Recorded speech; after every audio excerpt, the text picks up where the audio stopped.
Hello, Raven speaking. Hey Raven, this is Fritz Kale. How you doing? I'm doing good. How are you? Pretty good, bud. Pretty good. Yeah, I'm thinking based upon the times you told me when we were originally talking on Facebook that you're an hour behind me. I thought we were the same Central, weren't It's we? it's 8:44 here. Okay, well then it's obvious. Okay, all right. I thought you might have been. I didn't look it up. I didn't really have the time. So, excuse me. So, yeah, I liked your new videos. You're definitely doing a lot better on your quality. You know, I'm really and trying that to. one. Go ahead. No, you. I'm really trying to improve the quality. Um, I'm pretty much just basically getting into the whole YouTubing experience within the last year here. Like I had played around with the Windows Movie Maker program, which is what I use and have always used to edit my videos. And there is just it's so extensive the options, and for a novice, it's hard to get into. You know what I mean? To know exactly how uh, to change from scene to scene and use the effects. The options, Yeah, the man, editing it's on. can be pretty hairy. Oh, it's unbelievable. It really is all the different options, and it's overwhelming at first, even. You know what I mean? So you definitely can see a progression in my videos. If you go to my very first video, which I don't think it's my first one, my original video, very first one was Nahani Headless Men, and it was really rudimentary and it was really basic, and it was just basically a couple different photos flashing over and over. And I made a mistake when I made that first video. I had are you familiar with the cult classic Cannibal Holocaust? I can't say that I am at this time, but It's got an eerie there's some. version of the Little House on the Prairie theme song. Oh, I was very unfamiliar with copyright laws and whatnot when I first started making videos, so I definitely did a lot of copyright infringements at first with YouTube, and I was wow. just barely hanging on to my channel for a while there until I got rid of a bunch of videos, and I'm currently in good standing with YouTube, and you will notice now on my new videos that I give appropriate recognition to the original copyright holders. I noticed you've probably noticed those improvements too. Absolutely, absolutely. Yeah, I've watched most of yours, and you can see a progressive, uh, you know, quality. You're doing better. You know what I mean? As you're going. I This really last do. one, I was really impressed. I really do Go ahead. appreciate that, Raven. Thank you. You bet. The last one was something I wasn't quite aware of. I know a lot of. There's a few things I know about the Kennedy assassination that a lot of people don't, but that's one that I didn't really pay attention to, and that was a new one on me. Oh yeah, and with So yeah, everything, that was there are so pretty many. powerful. Um, Oh, with anything, there's just so many different aspects and different avenues you can go, and different ways with every different we would call quote unquote conspiratorial item, like the JFK assassination, and you got 9/11, and different conspiratorial subjects. But one thing I never really knew about JFK until recently was that it's possible, because of the different angles of the shots, that there was two bullets, and they think that the original bullet might have been accidentally fired from the security guards in the vehicle behind JFK. yeah, I seen a video that somebody had. I think that it looked actually it had to be rigged up in there, but it looked like somebody was pointing a gun behind them, driving the car. For sure. You know what I mean? And I've never seen that in the original, but it looked yeah, like they placed it in there kind of. I don't remember ever seeing it. It was so obvious. I mean, it's something everybody would have caught. It seems like he was drove into a trifecta. I've heard that theory, based upon different other theories, but over and over, I hear people saying that, that it seems like there was a three-way he got into and someone was bound to get him, one of the three shooters. So maybe Lee You know, Harvey Oswald really was a shooter, but he was just one of three. yeah, the fall guy. Yeah. Well, here's the thing: we'll never know. We'll never know. Yeah, But exactly. here's the other thing. One of the things that Exactly. were interesting to me were the accounts of, well, I think it was Austria, that right directly, like hours, not even hours after the shooting, an Austrian paper, I can't believe it was like Church Times, or I can't remember the name of it exactly, but they printed out, as it goes, the name of Lee Harvey Oswald as assassinating the president hours before he was actually caught. So and there was like two papers that did that. So, and it was a media deal, even with the account of the hours difference, time zones. Apparently, they had, splashed it on the news and gave the name. There's so many different conspiracy theories out there, but just like, you just did a video on, what was his name again? You just did the video. You just uploaded it. Hoffa.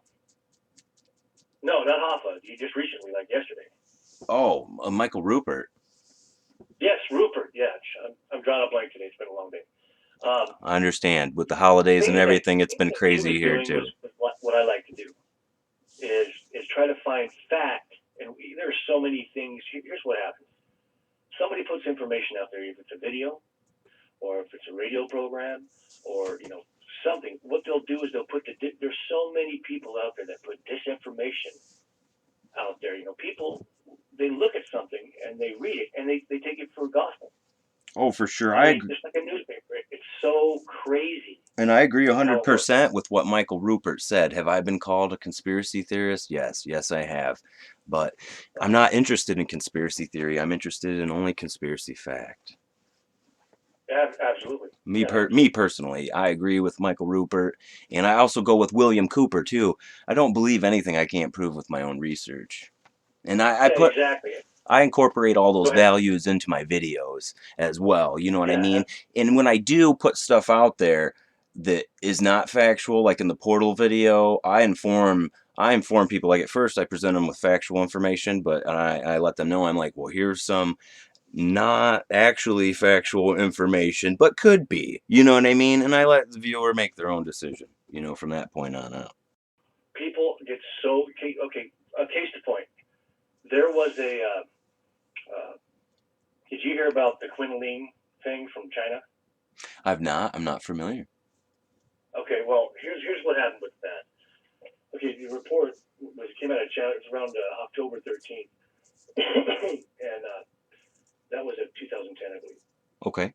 And what happened was their video came out. I believe it was Yahoo News China, and it was about a village that was by the Quinlin Mountains that actually disappeared. Underneath a blue light, kind of like a blue vortex with a split in the sky, with all these, there's several witnesses, and somebody uploaded this video. Now, is it just the villagers, or the villagers and the building was like the whole village? Well, it was people that were, miles away watching this as well. And wild. What it is it suggests the entire village disappeared after the mysterious light was beaming into the village from some unidentified blue split in the sky. So the troops over there mobilized and descended, to the small village. And according to reports, there was a mobile missile launch platform, and the media, over there is heavily controlled. You know that, right? Oh, for sure. Like the incident with Tank Man, most of the Chinese population and even Tank Man have never even heard of the whole incident and know that he's like world famous. Yeah. Yeah, absolutely. Well, most stories they're heavily censored or outright rejected. For sure. Unless you through the official channels, along with the internet and every other facet, their mail, their telephone calls, everything. Yeah. So that video that came out, it was alongside a rumor. It was working in conjunction with the global UFO sightings, and it turned into a huge, bizarre event. But what happened? What some people think, tracing the origins of the story, from Yahoo News China. It was translated from the story published by a Chinese news site. I believe it was Xinhu News. Searching for the English translation, there was a guy that was, it's really hard to translate that, with like Google Translate. You get really, muddled you know, or even on a translation, you know. So Oh, it's a fact even when you read a translated newspaper that, a couple words here and there significantly enough could be translated in a, inaccurately, and that can mess up a whole article. well, see, yeah, exactly. Well, see, one viewer asked a friend who spoke Mandarin to, you know, try to decipher what the people were saying on the video, and I guess the guy listened for a little bit and he walked away, you know, from the computer really upset and left for work early, I guess. See, that kind of hysteria, you know, it's crazy. Well, you know, is there something more to the story? I'm wondering. One point was that what happened is China pulled it quick. They pulled that quick, but it already got out there, because once it got out there, you know, so many people record it, you know, and it's caught, so that they can't get it. Once it got out, it got out. So the brilliant thing that was rumored to they have done is they've made another video, and they made it in such a way where it was almost identical, except for points on it that they could point to say it was fake. You know what I mean? Yeah, It's I know exactly what you it's mean. a brilliant disinformation tactic. I mean, it really is, because you get somebody that puts us up there and points out these flaws, and they're not really looking at the real video. Flaws could be You know what I actually mean? photoshopped into a video after the fact, even. Exactly. That was what was told to do. Now this comes from several different sources. I'm not saying it happened in that circumstance, because this is information that you are now actually just informing me firsthand of. Yeah. Oh yeah.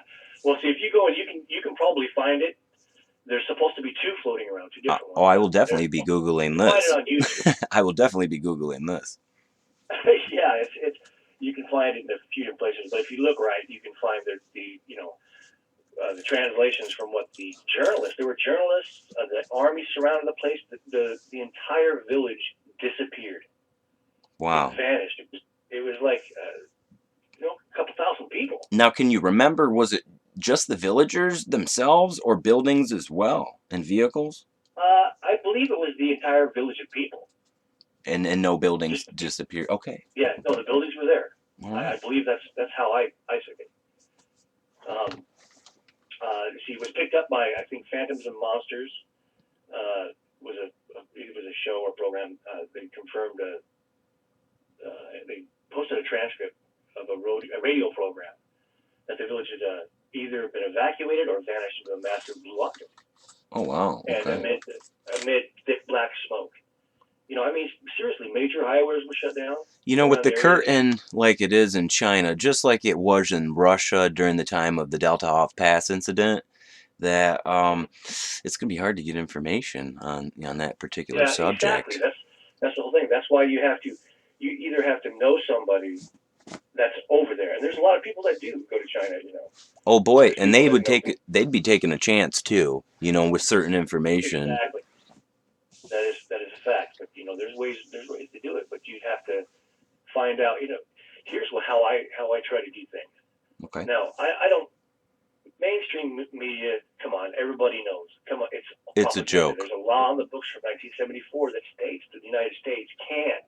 It's a fact. And will use propaganda against the American people. That's a fact. And it's a fact that on the news stations, more and more they're saying the American public has turned into stations like YouTube channels, obscure YouTube channels for the news, because the American populace has lost their faith with mass media. And, you know, they're just corporations, you know, projecting their point of views. Yeah, you know what I mean? It's just corporations projecting their point of views and their own personal agendas onto the American populace. Beware of people with I don't trust anybody with a vested interest, honestly. You know what I mean? Unfortunately, in this day and age, everybody has an invested interest. You just, some of them have, you know, pure of heart agendas, and others do not. No, I mean, when they're presenting something to you as fact, when they have a vested interest in that. Oh, I love the fact that you brought that up, Raven, because of the fact, for example, like Christopher Columbus discovering America. I mean, I grew up in school being told that over and over. Now we're coming to find out that there's maps from China several hundred years before that. And I wish I could remember the name of the general. Oh boy, I can't remember his name, but it's a fact that probably the Vikings discovered America, and uh, different other nationalities too as well had discovered Well, America in years that's a previous. whole nother story right there. Oh, for This is sure. definitely something to bring up.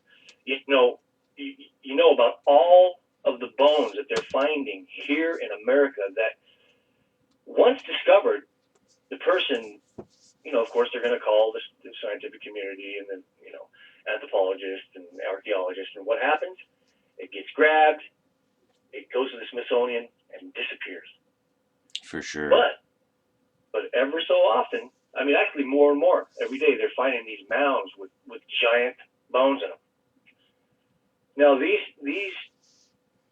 giant bones, actually, if you go, a lot of the natives have stories about these coexisting with a race of giants, red-haired giants.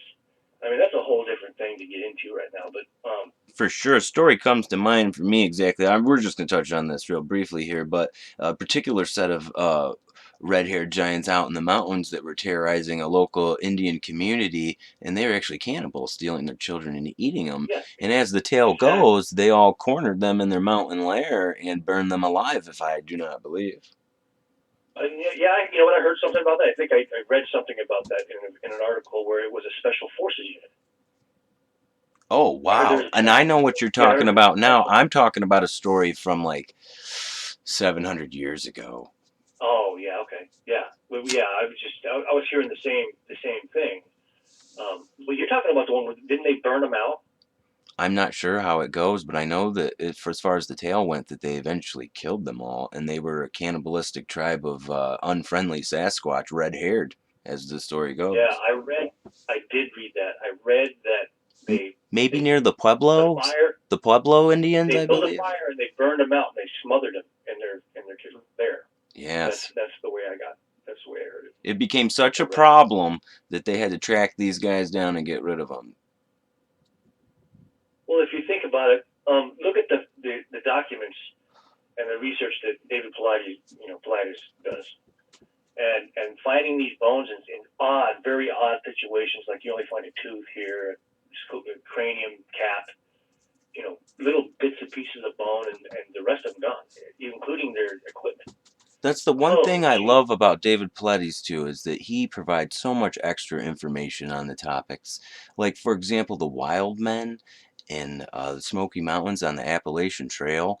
During the Dennis Martin case, he brought up that fact, on radio programs and in his books as well, that a ranger prior to that was attacked by a wild man, and after that, the rangers were armed. Now, and he even brought up the point one time that these guys were so wild, as described by the ranger, that this guy wasn't even wearing clothing, that he was wearing animal furs. And if you saw this person from a distance and they were halfway decently tall, like an NBA player, I would say there's a chance that person in that set of circumstances, being extremely filthy and hairy and wearing animal furs, could be construed for something like a Bigfoot. Okay, I guess thinking think about this. So now, if you go back thousands of years, you're finding that there are actual, almost every single culture has. I mean, it's real. It's documented. It's on walls. It's on tablets. It's even some cultures, just native cultures, that are little more current, have a. They don't write down their culture. It's a verbal pass. They pass it down verbally. Generation to generation. Oh, I'm right So with you, and I totally agree with everything you're saying, Raven. Go on. you know, there are several very popular literature out there that states that they were giants, and there still are. And there's one in particular. I'm not going to mention it at the time. It's a point in time, but Oh, it's not every single thing points to one thing. Now, when you've got one thing that one literature that says this, and you can't find anything else about it anywhere, that's up in the air. But when you've got every single culture in the whole world documenting the that points to same something, set a of variation of the same thing, there's something to it.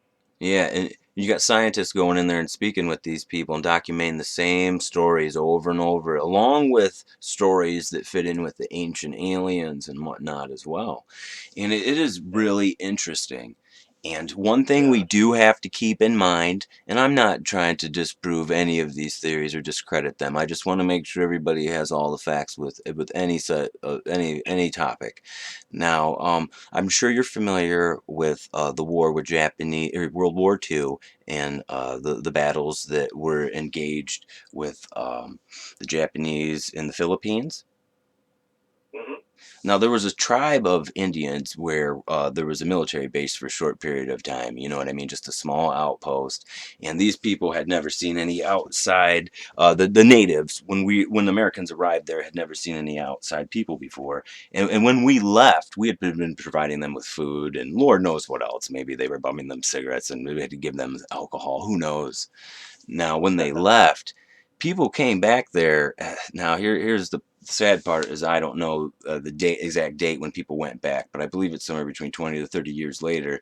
They found that those people had been making airplanes like the ones that we arrived in and the ones we left in, and were worshiping them like gods. And when they did talk to them, because were able to speak with these people, because they spoke the same dialect they did when we were there previously, and it was known dialect. Anyway, long story short, they were talking about us like we were gods. And that's one thing that you will find throughout history, too, is that whenever a technologically advanced culture comes in contact with another one, is that they will try to explain these things. Like since the beginning of time, man's tried to explain everything. You know, when you read in the Bible, you know, God is the sun, God is the light. It makes me think anyway, when this was originally wrote, that they were actually talking about the sun, for example. And now I'm not trying to say that aliens haven't been here at any time in the past, because there's just so much of it. And here's the thing. Like when it goes with UFO sightings and whatnot, they say that only 9% of them still to this day out of 100% of UFO sightings still remain unexplained. And those are the cases that I want to focus on. And I think hmm, that goes in with most fringe topics, that a lot of it is, just like the UFO sightings, only yeah. 9%. You know what I mean? For example. Well, I think it all goes back to one thing: knowledge. Okay, you got to understand somebody providing that knowledge. You understand? And I'm very familiar with the ancient alien theory, and there's another theory that's floating around, Raven, and I'm curious if you've heard about it. And it's not necessarily that aliens had came here in the past, but that we were just technologically advanced in the past, maybe before the Great Flood, that the pyramids were actually electricity conductors, and that what the Ancient Aliens series on History Channel has talked about, that they had light bulbs and they had electricity in the Baghdad battery. I'm just curious if you could tell me what your feelings were on those, if you could. Well, I can refer you to a man who's done some some in depth, backed up by science. There there are there is proof out there of tools that they've used, surgical tools, frequency type uh, tools. Who knows what they're for, but what you do is you blow into them and they create a certain kind of frequency, which will create a cutting device or some type of a medical. I mean, I'm telling you, it's out there now. This guy, he has. The ancient Uh, Egyptian tuning fork is what they were calling that particular item. Am I correct? yeah, you know what I'm talking about. But there's a whole different variety of those, and yes, they did escape the Smithsonian. There are so many things, if you know where to look, that escaped the Smithsonian. The Smithsonian, the government, these people who don't really want you to know these things are the ones that send the troops or these secret societies or these black ops operations out to get this stuff. Okay, if you look back in history to the 1800s, you can go to the L.A. Times, you can go to the New York Post, you can go to all of these even archaeological papers and see that there were giants in the past. You know what I mean? Oh, I'm definitely familiar. We've all They have most bones. They have advanced equipment, and some of the designs. I mean, we can get into that totally. Let me give you. I got to recommend this to you. okay. Now, All ears. this guy's name is Trey Smith. Okay, Trey Smith. All Okay, right. Trey Smith. There's one particular. Now, I'm a regular guy. Okay, now I base everything that I do on facts. You know, I do have faith as I am a Christian, but I'm not trying to push that. I'm supposed to as a Christian, but here's what I'm trying to. There's nothing wrong with that, even though the Christian might be portrayed nowadays as evil in the mass media. Yeah, You know what I mean? That's ridiculous. And most of us were brought up on Christian American values. You know what I mean? And there's nothing absolutely, wrong with that. absolutely. But it's getting a little bit lopsided now. Exactly. And you know what We're other moving list on. I'm talking about? I won't even mention. We're moving on But here. Yeah, not the this subject. I actually bought these DVDs because I was so impressed by this guy's research. It gave me chills. If you can find it on YouTube, actually, it's called Noah. Okay, now you may think, oh, it's about a guy who gets, God tells him to, he's going to destroy the world, all that stuff, blah, blah, blah. Okay. You may think that's what it is, but that's not what this video is completely about. What this video does is it backs up everything that is from that flood forward with science, and it is so amazing. I'm talking about Darwinism. I'm talking about proofs of the, scientific proofs of the flood, giants, the Nephilim, everything. This and the history of dinosaurs. This really Oh, for put sure. everything. The Really put everything. Israelites. I believe it was the Israelites when they left Egypt during the Exodus encountered, in the 40 years of wandering or more, they encountered a tribe of giants. Well, I mean, look at David and Goliath. That's a really famous. Oh, that's That's a perfect really famous. example, Raven. Yes. Yeah, they had 6 fingers. You know what I mean? These giants had 6 fingers. What are they finding now? Fact: giant bones with 6 fingers. Okay, now you can look that up. Those are documented papers too. And when you think about these megalithic structures that you can't figure out how man was able to move these blocks, and I'm not talking about the pyramids in Egypt. I believe it's in Lebanon. They have blocks that are 4 and 10 times the size of structures. There's certain areas over there in the same regions that are more megalithic than than the pyramids that we would think about in Egypt even could have dreamt of being. And it makes you wonder, how were they able to move these blocks that still today, with one of the largest cranes in the world, could not move this block, even though they would link up 3 different cranes and still move the block if they needed to. But you get what I'm saying. Even with our technological advancements in this day and age, we would still struggle to achieve what they were able to achieve. And it's amazing. It is. One thing one theory that people throw out there about that is, in these ancient times, when they do have documented, cave writings, all these writings and all these depictions of these giants moving and working on these structures. What a lot of people are, that are actually know what they're talking about as far as frequencies. Okay. Some of these structures are geared for a frequency type, levitation type. I'm not sure. Almost like a satellite dish or a receiver, even with some of the pyramids. Something that may change the composition of it and move it, but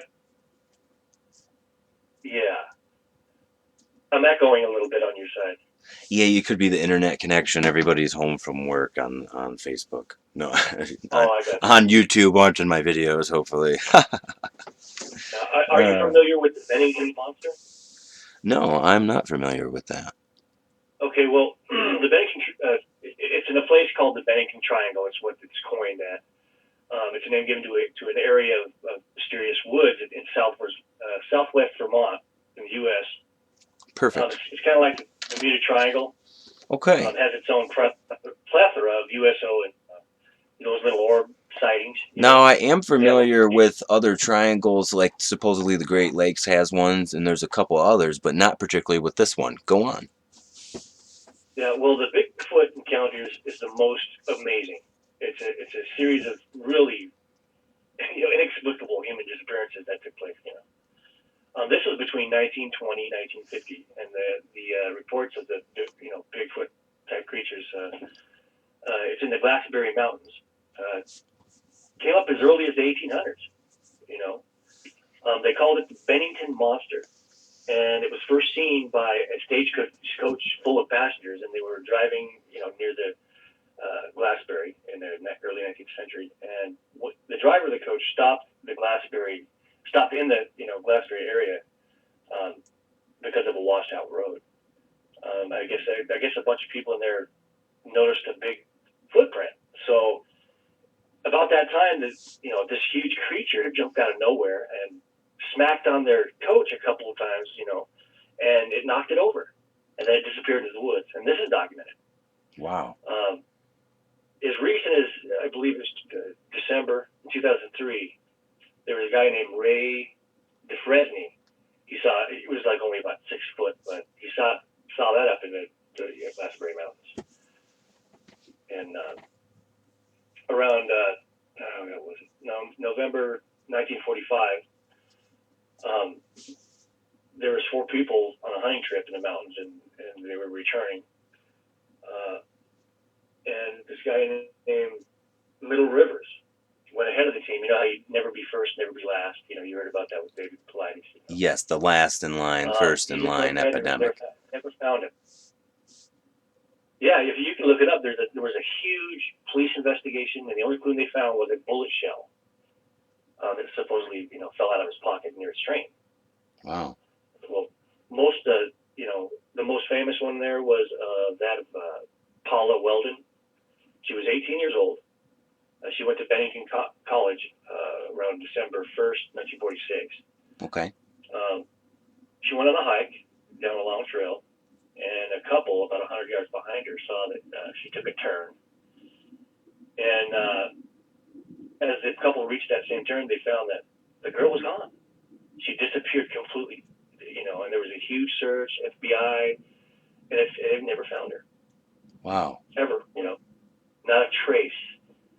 Now, still to this day, no one has been able to find this girl. No body, no, same old thing. This is Yeah. Over and over, yeah.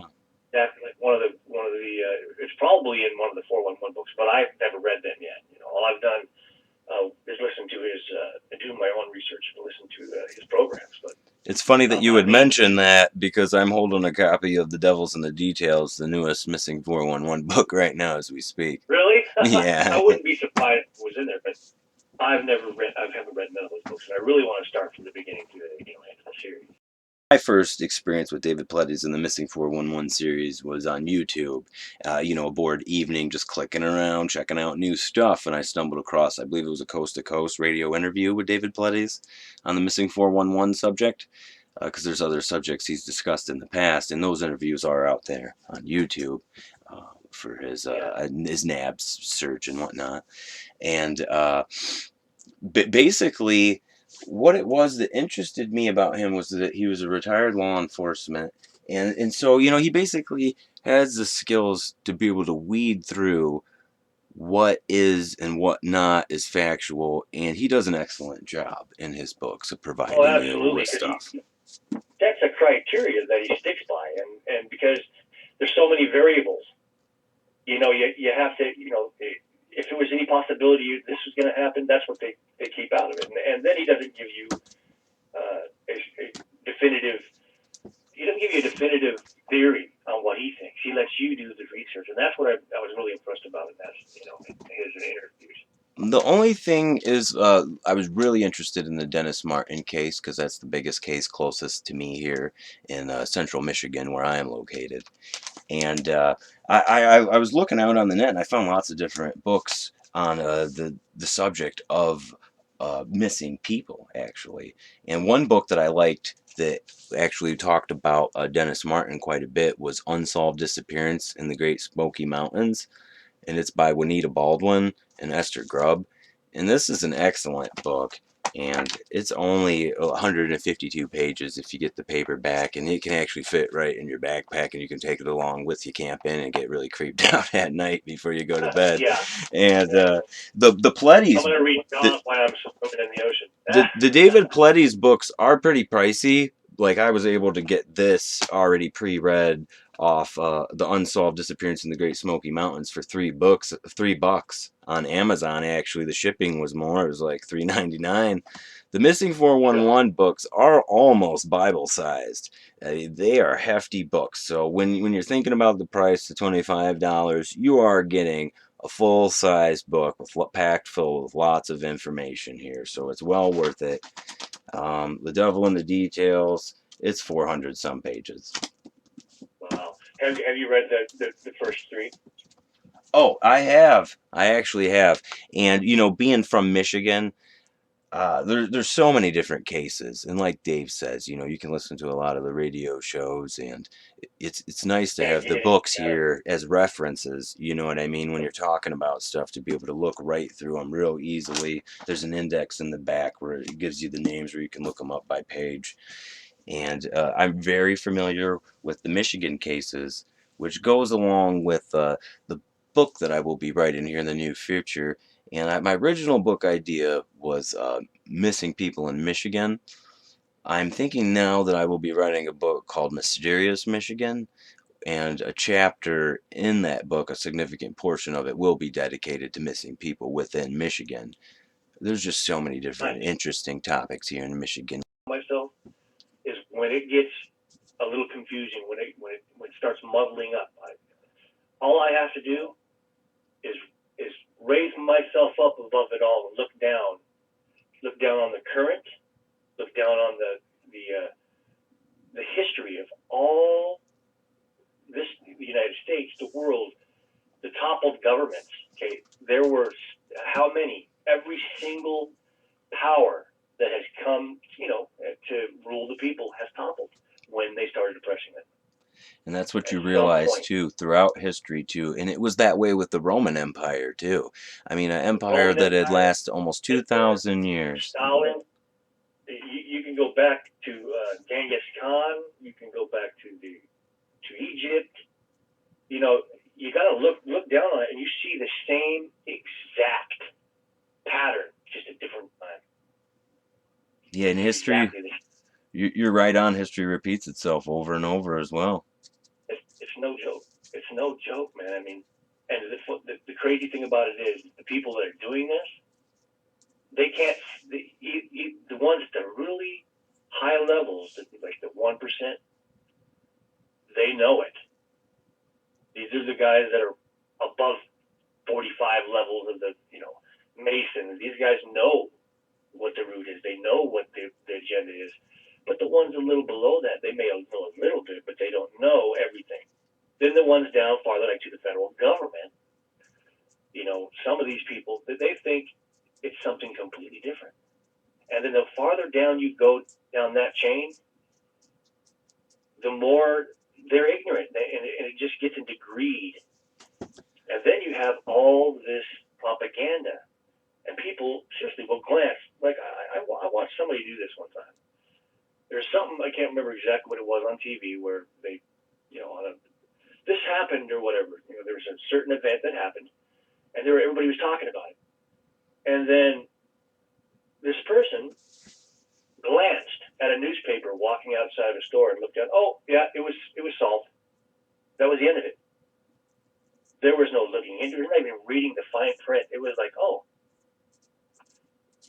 it's been solved. And that's how most people look Yeah, at we've their life. we've become a nation of people who believe what they read firsthand without taking the time to source that information. At other places, you know what I mean? Like, hey, I read this article in the Times. I'm not going to bother to take the time to check that information with other sources to see if people are saying the same thing. And it's like the old saying goes hand in hand. With two stories, somewhere between both lies the truth. You know what I mean? And I agree with that as well too.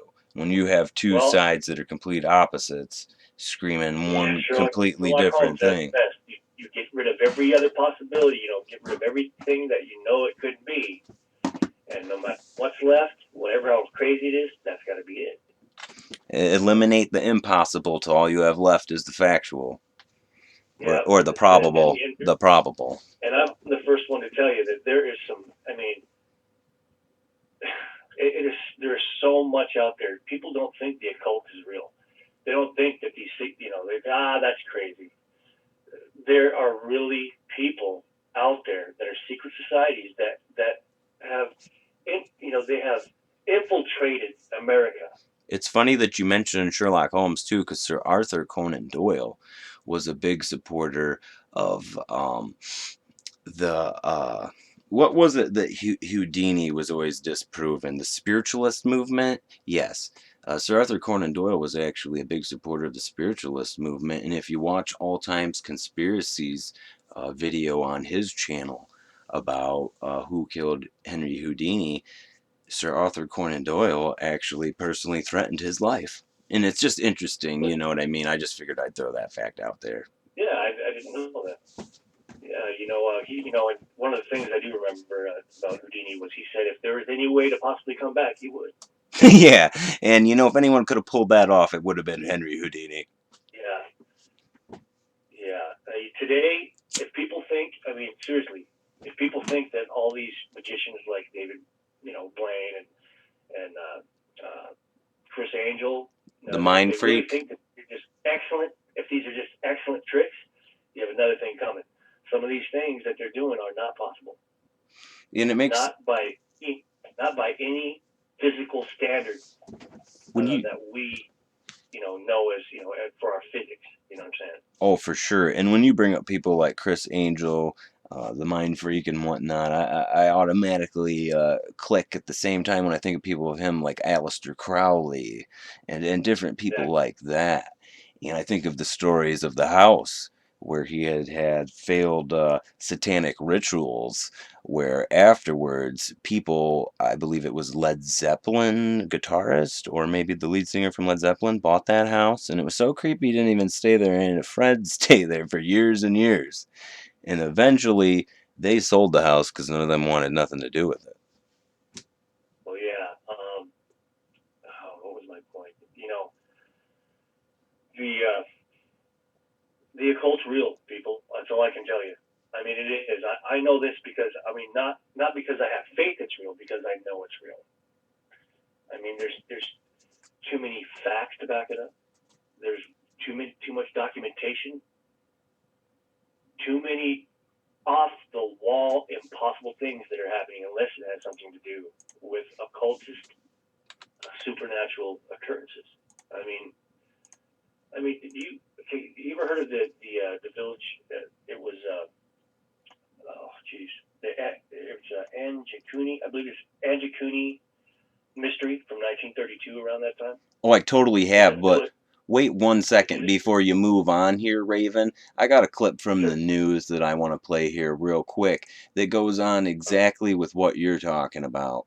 And Teaching Satanism Right. in here we go. schools sounds like the stuff of horror movies, but a US court ruling on religious freedoms has enabled devil worshippers in Florida to hand out educational material about their beliefs to kids at state schools. Report Naya has this report.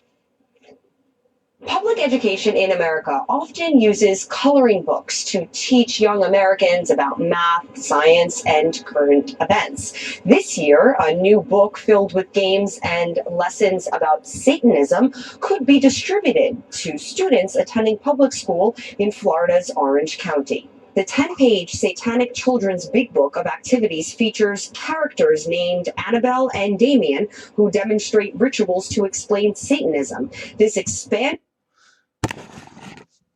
And you know, Raven, stuff like this is really wonderful. This is where the future of America is headed exactly.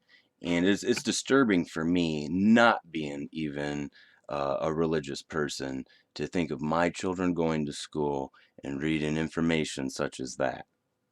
Exactly. Exactly. I saw that. Not that particular one, but I did read a couple articles about that. I linked it on my And Facebook, and anybody listening to this radio show is more than welcome to visit my Facebook and check out that article. And here's exactly what I wrote about it. The original person wrote that I shared this from, what kind of information are they going to be reading exactly? And I said, I agree. What kind of crazy homework would they get? This is crazy, people. What next? Human sacrifice in schools? And then that's exactly what I'm asking here. What is next? I mean, if this is acceptable, where does it end?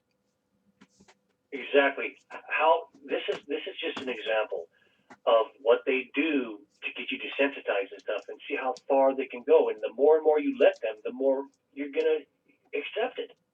And I'm not a You religious know what I'm saying? person, and I would never tell anyone, hey, you need to go to church or blah, blah, blah. But the last thing I would ever tell anyone is that you need to spend your time worshiping the devil, whether it's real or not. And that's the point William Cooper used to make all the time. Whether Satan is real or not, these rich people and these select group of individuals are worshiping him at the Bohemian Grove like he is. So whether he's real or not, these are the people that are running our country, and these are the values that they find important.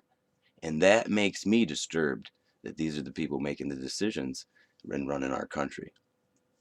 Well, I have my own opinion on that, and it's not just me. I mean, it's not an opinion. Actually, I believe a certain thing. Everything that you're seeing today, it comes from there is a root cause, man. And you just touched on it. And whether or not you believe it, you can go back thousands of years. Okay, let me ask you one question.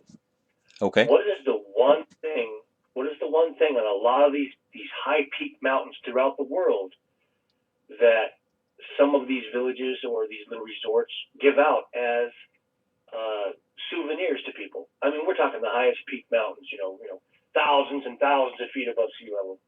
That's been there for however long. What is the one thing that's very prevalent in the ground on top of these peaks and around these mountains? Ley lines, my first answer would be. Fish bones, clam shells, oyster shells. Okay, what does that indicate? That indicates a worldwide flood, my friend. Very nice, Raven. Very nice that you're able to connect the dots there, where many wouldn't. I'm telling you, it is. If you look at it, there are actually if you do the research, you're going to come to this conclusion. If you are any type, even a moderate or even mediocre researcher, you come to one conclusion. Our history about a lot. I mean, I'm talking 80% of our supposed history regarding dinosaurs, Darwinism and all this is BS. We've been lied to. And I agree with you 100%, Raven. Yeah. Hey, even Darwin himself admits that it was a fraud. It was proven a fraud 40 years ago, evolution. But we'd already accepted it 40 years, or 40 years after the fact, I should say. It was already proven a fraud, but then they stacked stuff on top of it, just like that you did with JFK. Think about it. Now it's right there, but everybody's already just convoluted and blown up out of proportion, and all conspiracy after conspiracy. People just, it's just the way of life, and just let me go pick up a Starbucks coffee, Exactly. People are too worried about, getting a flat tire, calling AAA, messing with their cell phones. Please don't bother me, Raven. I'm busy watching MTV Real World tonight. Yeah, they're caught up, and here's what's happened. Here's another thing before you move on, Raven. I just wanted to continue on with the thought that you brought up here, is that most people don't realize this, conspiratorial people like ourselves. I mean, I'm sure you do, but anyway, most people don't realize that the average Joe has a family, he has a job, he has a car payment.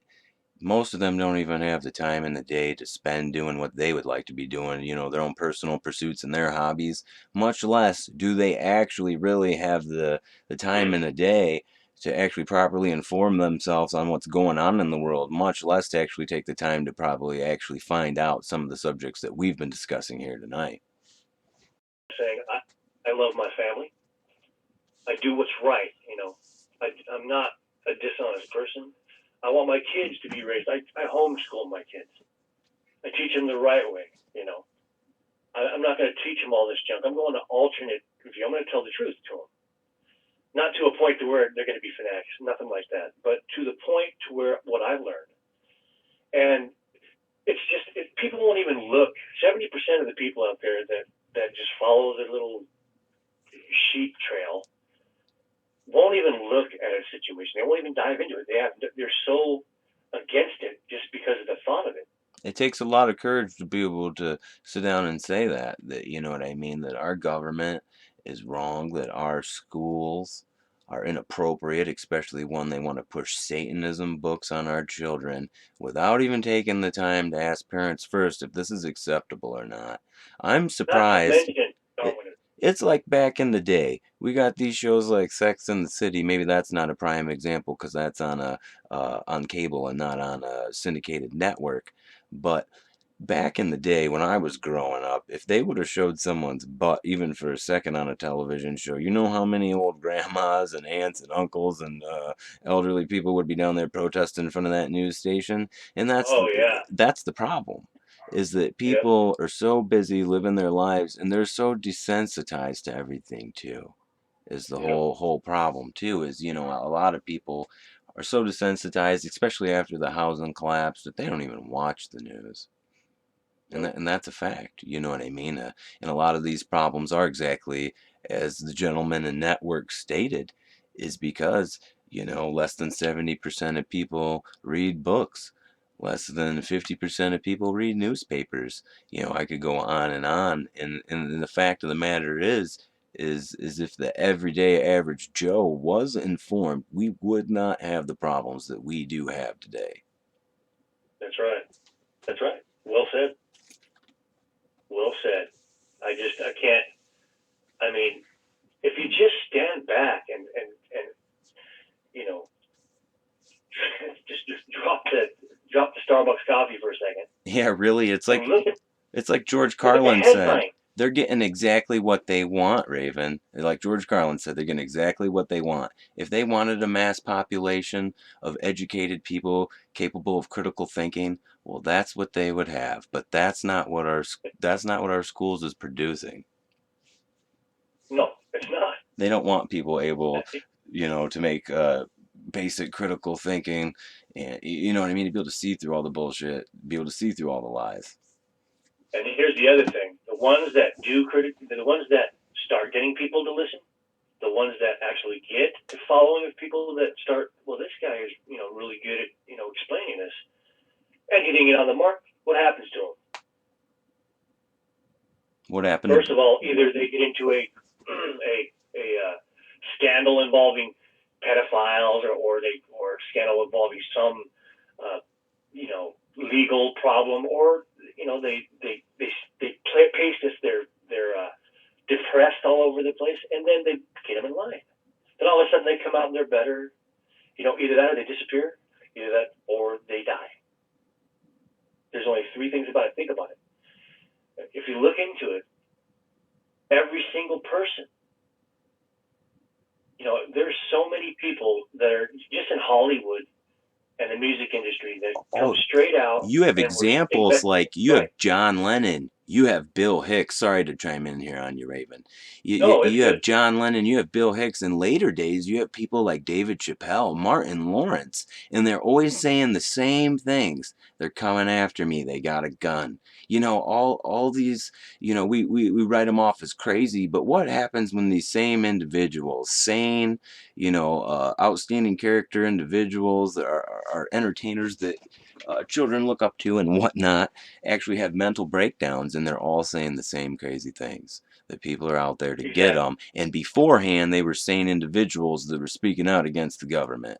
I don't think this is a coincidence that it just continues to happen over and over, that our heroes are either drove insane, murdered, or like Bill Hicks just die of cancer mysteriously when they're in the prime of slamming George Bush and slamming the government constantly over and over. It's gotten too big, man. You know, let me tell you, we're kind of in trouble because it's just we're slowly. There's a lot of people waking up right now, but let me tell you this: we're in trouble regardless. Oh, for sure. You And know, it's like Bill Hicks said, you know what I mean? Life is it's like gonna a get a lot ride. worse before it gets better, bud. Oh, for sure. And it's like Bill Hicks said, life's like a ride. And these guys, they're like, hey, I got a lot of money invested in this ride. You got to shut this guy up. And it's like that every time. You know what I mean? We kill these guys. They come along and say, Exactly. hey, life's just a ride. And they, yeah, And God and we, forbid you have anything in your past that they could throw in your face. oh, for sure. You know what I mean? The only thing I've ever done, Raven, is when I was in college here at living in East Lansing, MSU territory. I got busted with a couple doobies. Oh yeah, I would.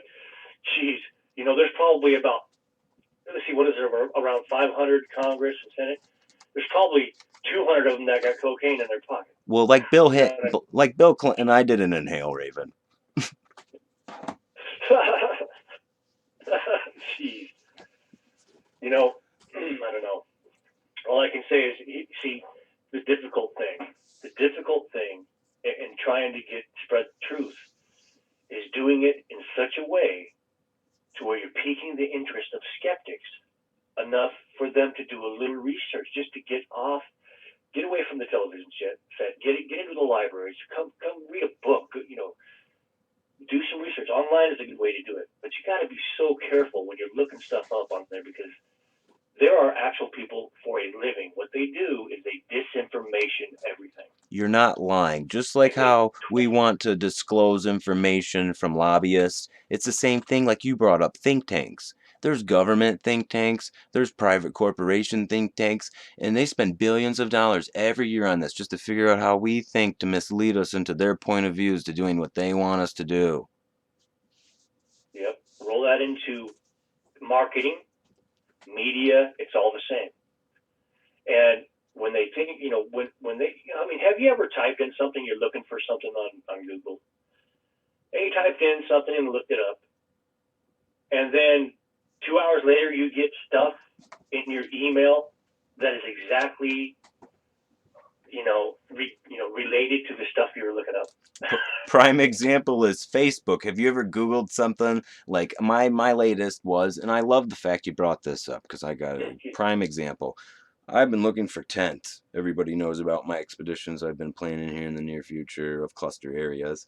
So I've been looking for hardcore tents. And I've found a couple really nice tents. And after just looking at their pages and going back to my Facebook, I'm finding advertisements for those same tents. And it's eerie, Yeah. and it is creepy. You know what I mean? They know everything you're doing. Yeah, exactly. There is ways to block that. And I don't mean the Google Encrypted. Yeah, you can use IP blockers, and there's actually one that was there's ways actually around. linked to the site Pirates Bay, which is actually having its But ongoing struggle with the government. never assume that you're getting away with any information you put on there. Because even when you go incognito or anything like that, and you start punching stuff in, you'll notice that, you know, when you have say you're punching something in and it finishes the sentence for you. You're talking about the search provider and the search engine Google, right, Raven? Yeah, the search term. Okay. The search. I'm following you. You're searching something in the search bar regularly, and you have where it finishes your sentence of what the most common things people are searching for that spelling. Oh, I know exactly what you you're go into talking about. incognito and it won't do that, right? But then you go back, and it's something way off the wall that wouldn't pop up in keyword search terms. Go back, you start punching it in, and it pops up that, it'll pop up what you just did in incognito. So there's still a way to information of what you were typing. It's not directly, but it's like in that, you would have to disable your, oh God, what is it? There's a name for it. It finishes your text, to the most common. I believe it's something like ActiveX control or or something like that. I mean, we're not familiar with the terminology, but I know exactly what you're talking about. Yeah, you know what I mean. Yes. Well, like I said, I don't have a specialty in anything like that except for I've got common sense. Boy, I do apologize, You know, Raven. It seems and like the storm is we gotta, affecting our. we gotta wing. Pardon? Oh, I do apologize. It seems like the storm is affecting our communications here this evening. Yeah, I hear electronic robots. You're still, clear. But okay, my point was, we didn't plan for this phone call, really. I mean, we did plan for it, but we didn't set up, talking points or anything. So this is just two people pretty much giving their view on things that are facts.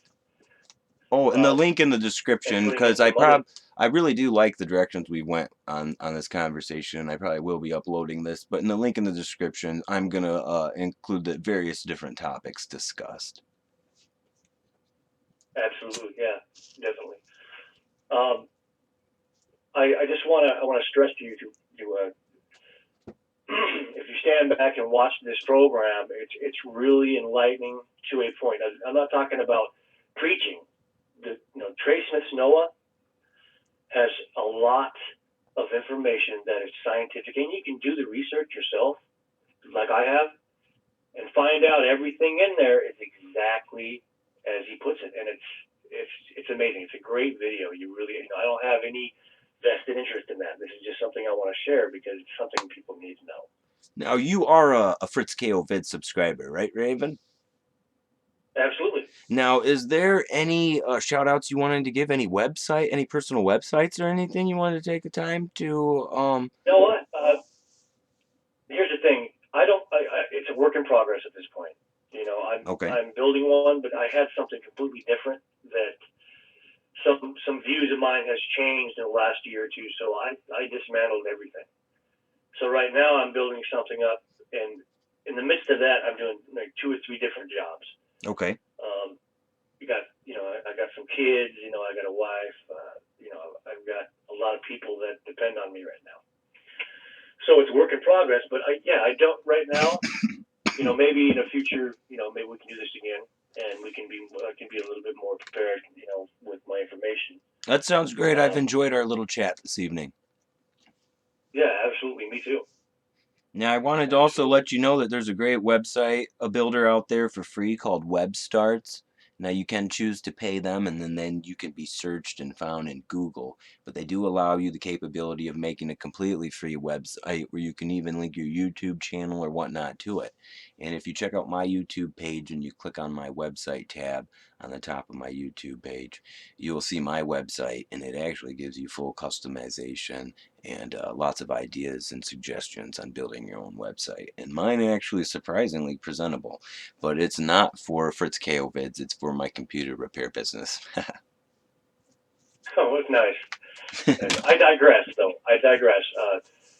The video I just mentioned earlier, if you go to godinanutshell.com, you can watch it from there, or you can go to just YouTube and punch in Noah Trey Smith, and you'll get that video. The main point I wanted to make is this isn't a religious plug. What I want you to know is the information in that video is something that a lot of people need to see. Just put it that way. If you're not completely amazed and if your view doesn't change on a few things, I'd be really surprised. Feel free to link that on my videos anywhere you would like, Raven, as well, but I will be checking out that video suggestion myself here this evening. Yeah, it's actually 3 hours long, bud. I cannot promise I will finish it this evening, but I will definitely make it to intermission. Yeah, absolutely. I did it in installments myself, and I actually had to buy the video that he has. He's got new stuff coming out, but that is one of the most amazing things. He's really brilliant.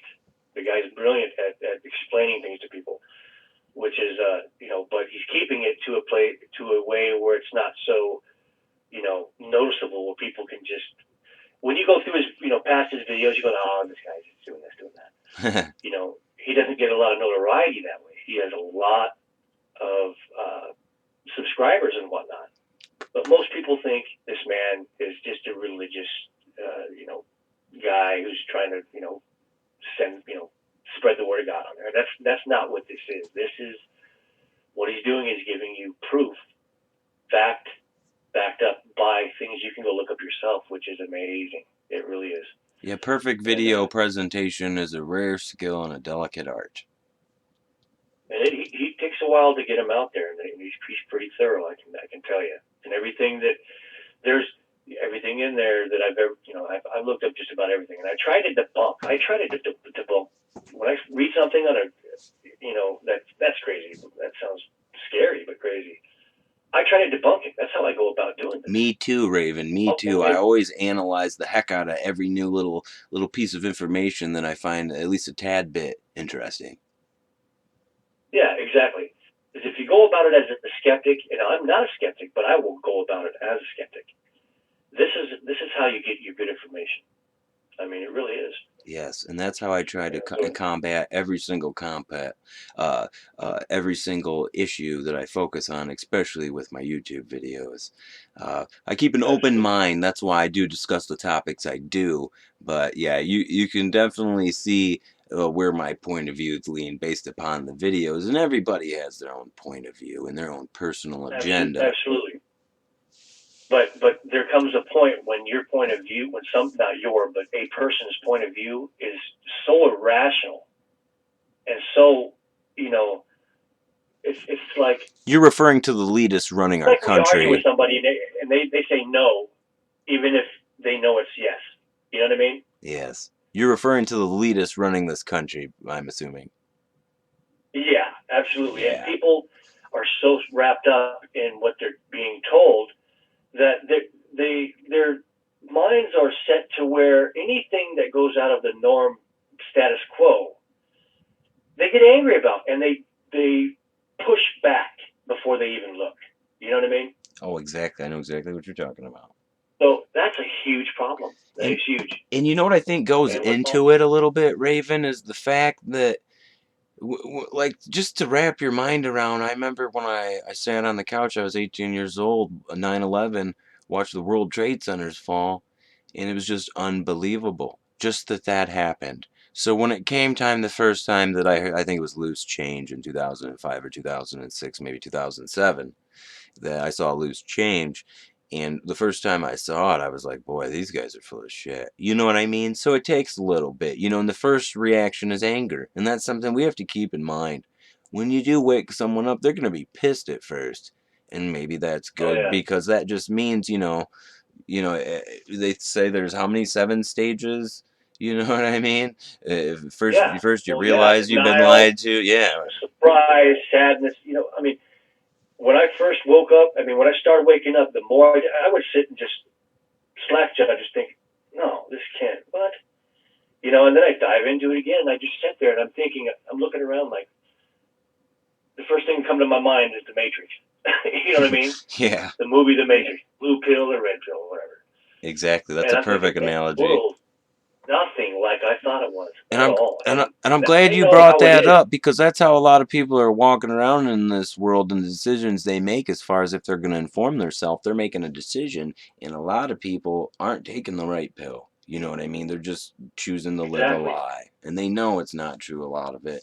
And I can think of like my parents and their generation, for example, the baby boomers. A lot of them aren't seeing this at all. No.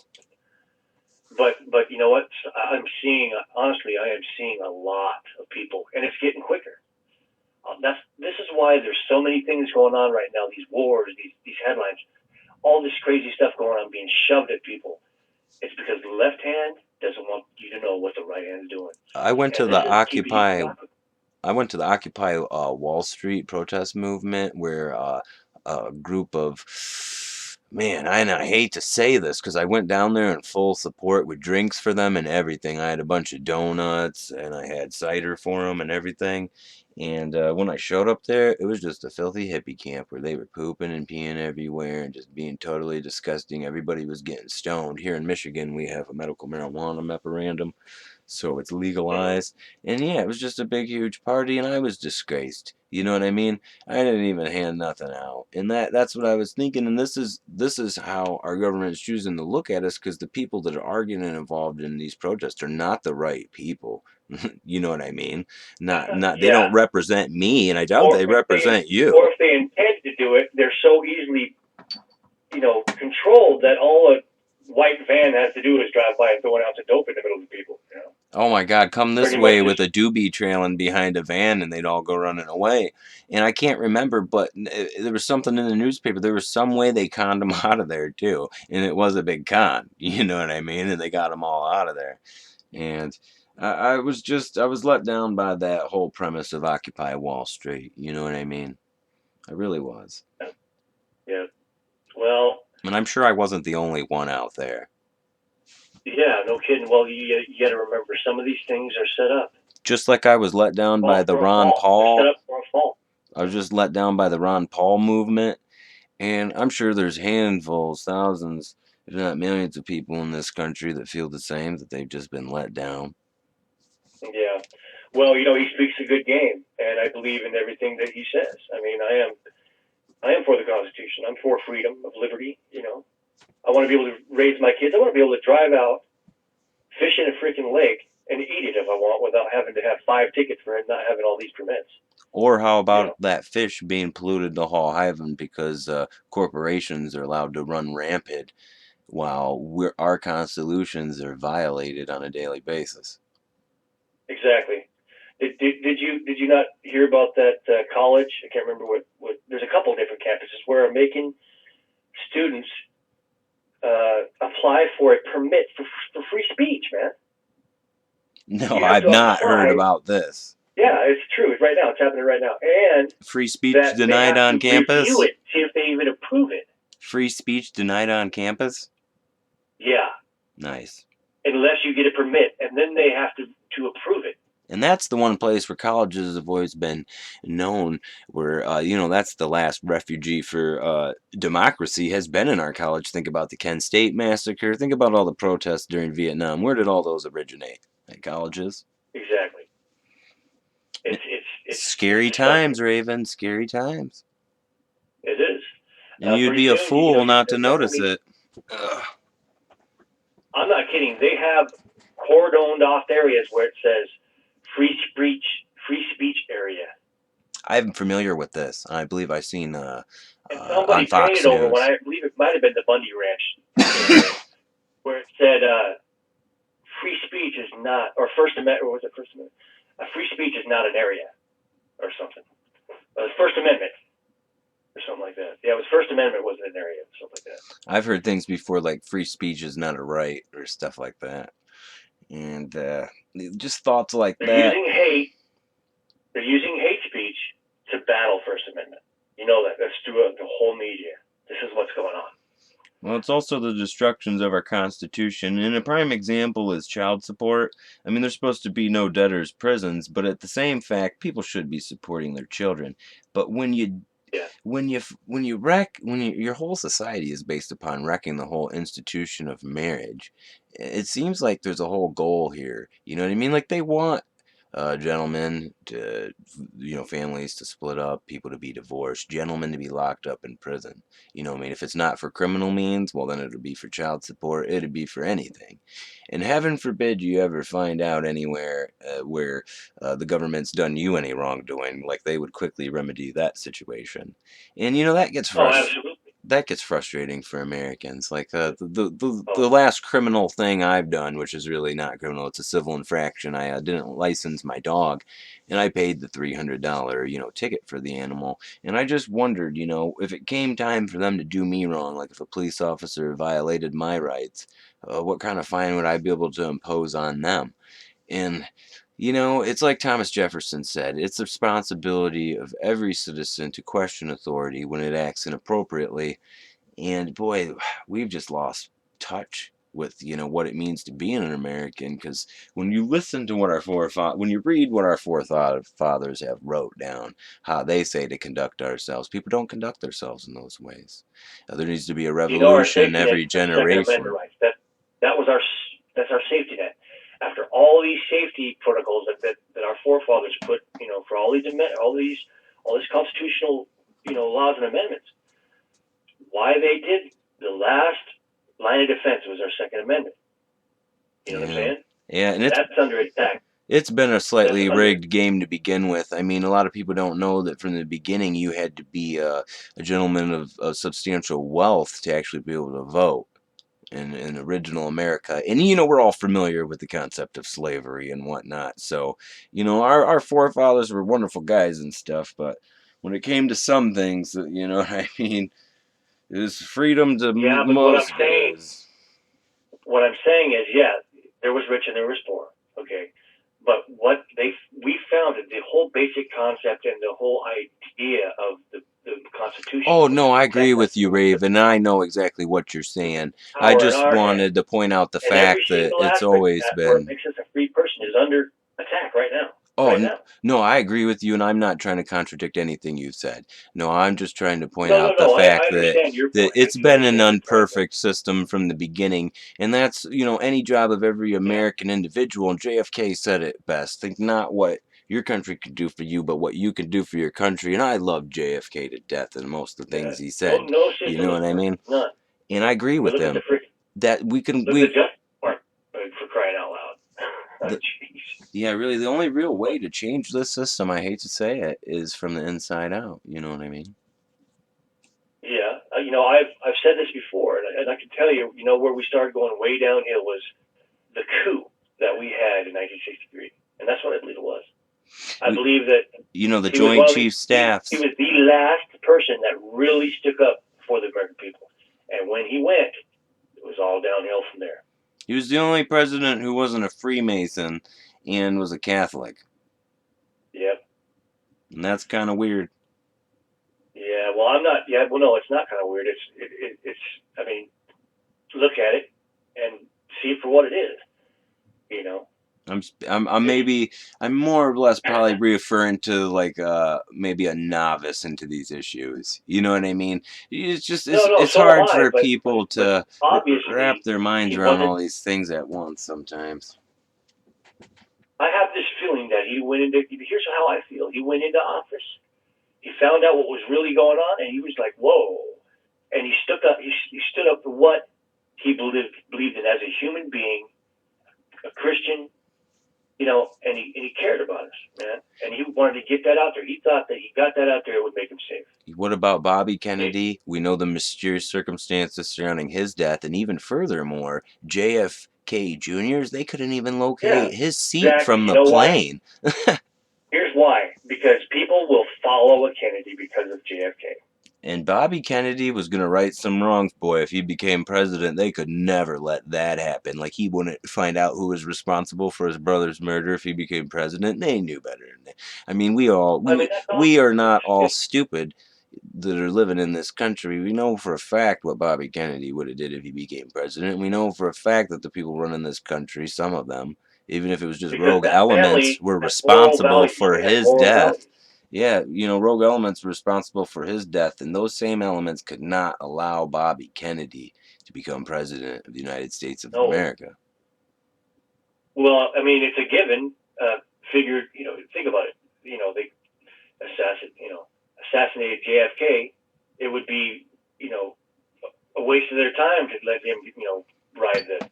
You know what I mean? I'll paint a perfect 30% of the vote just for sympathy. Oh, for sure. And he was already, running and winning every single demograph. You know what I mean? He was going to be the president.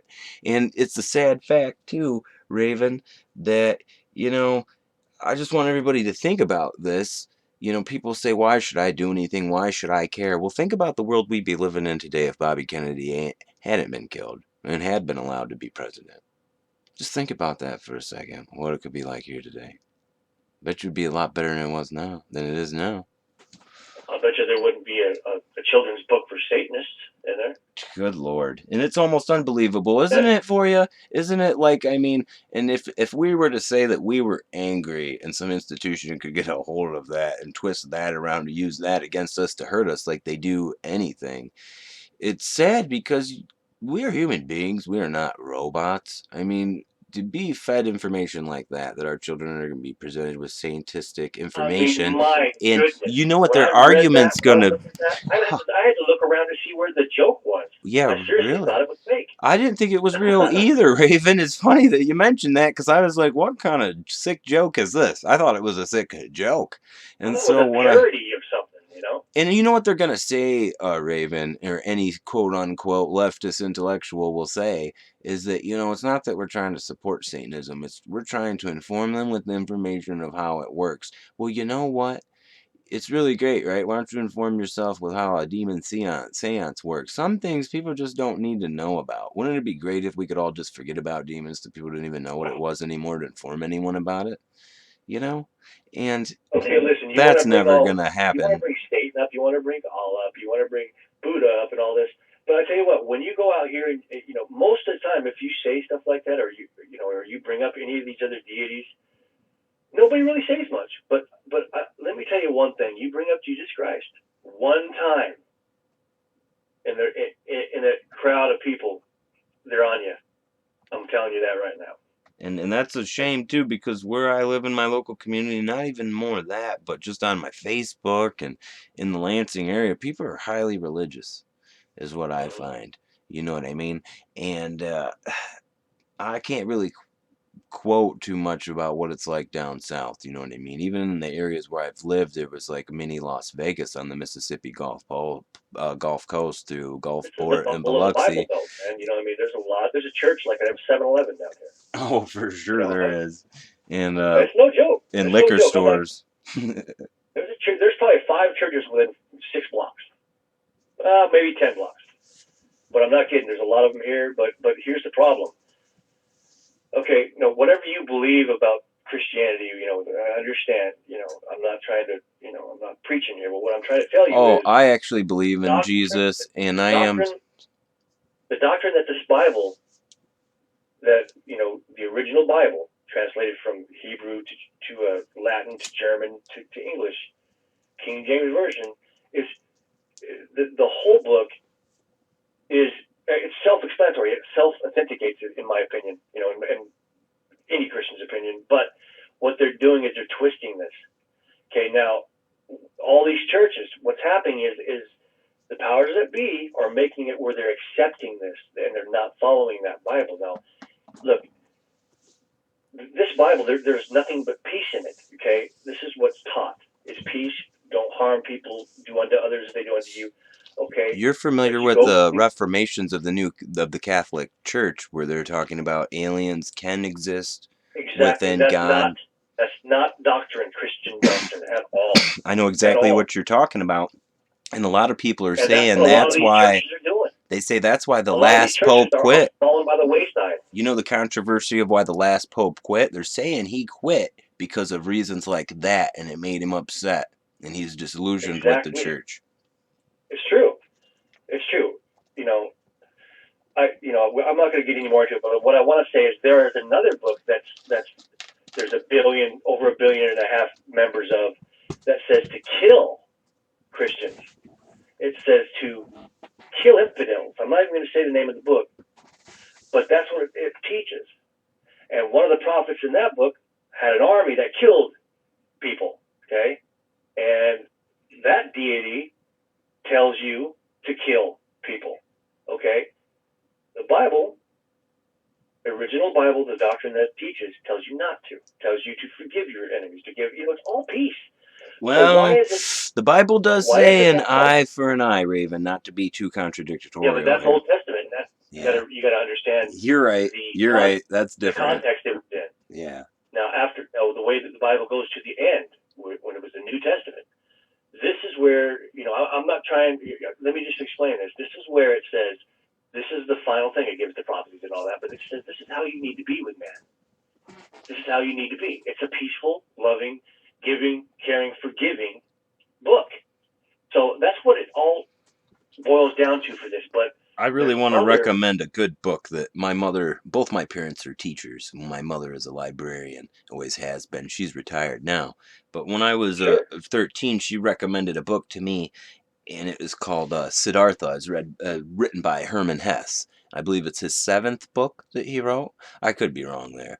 But anyway, it's a journey of a man from, boyhood to manhood to old manhood and all the different religions that he tries out along the time, and he goes from being a poor beggar to a rich man to losing everything. And it's a very interesting story, and when you read the story, it actually opens up a part of you to a new way of thinking, interpreting the meaning of life. If you could ever get close to understanding it, this book is wonderfully written in that fashion.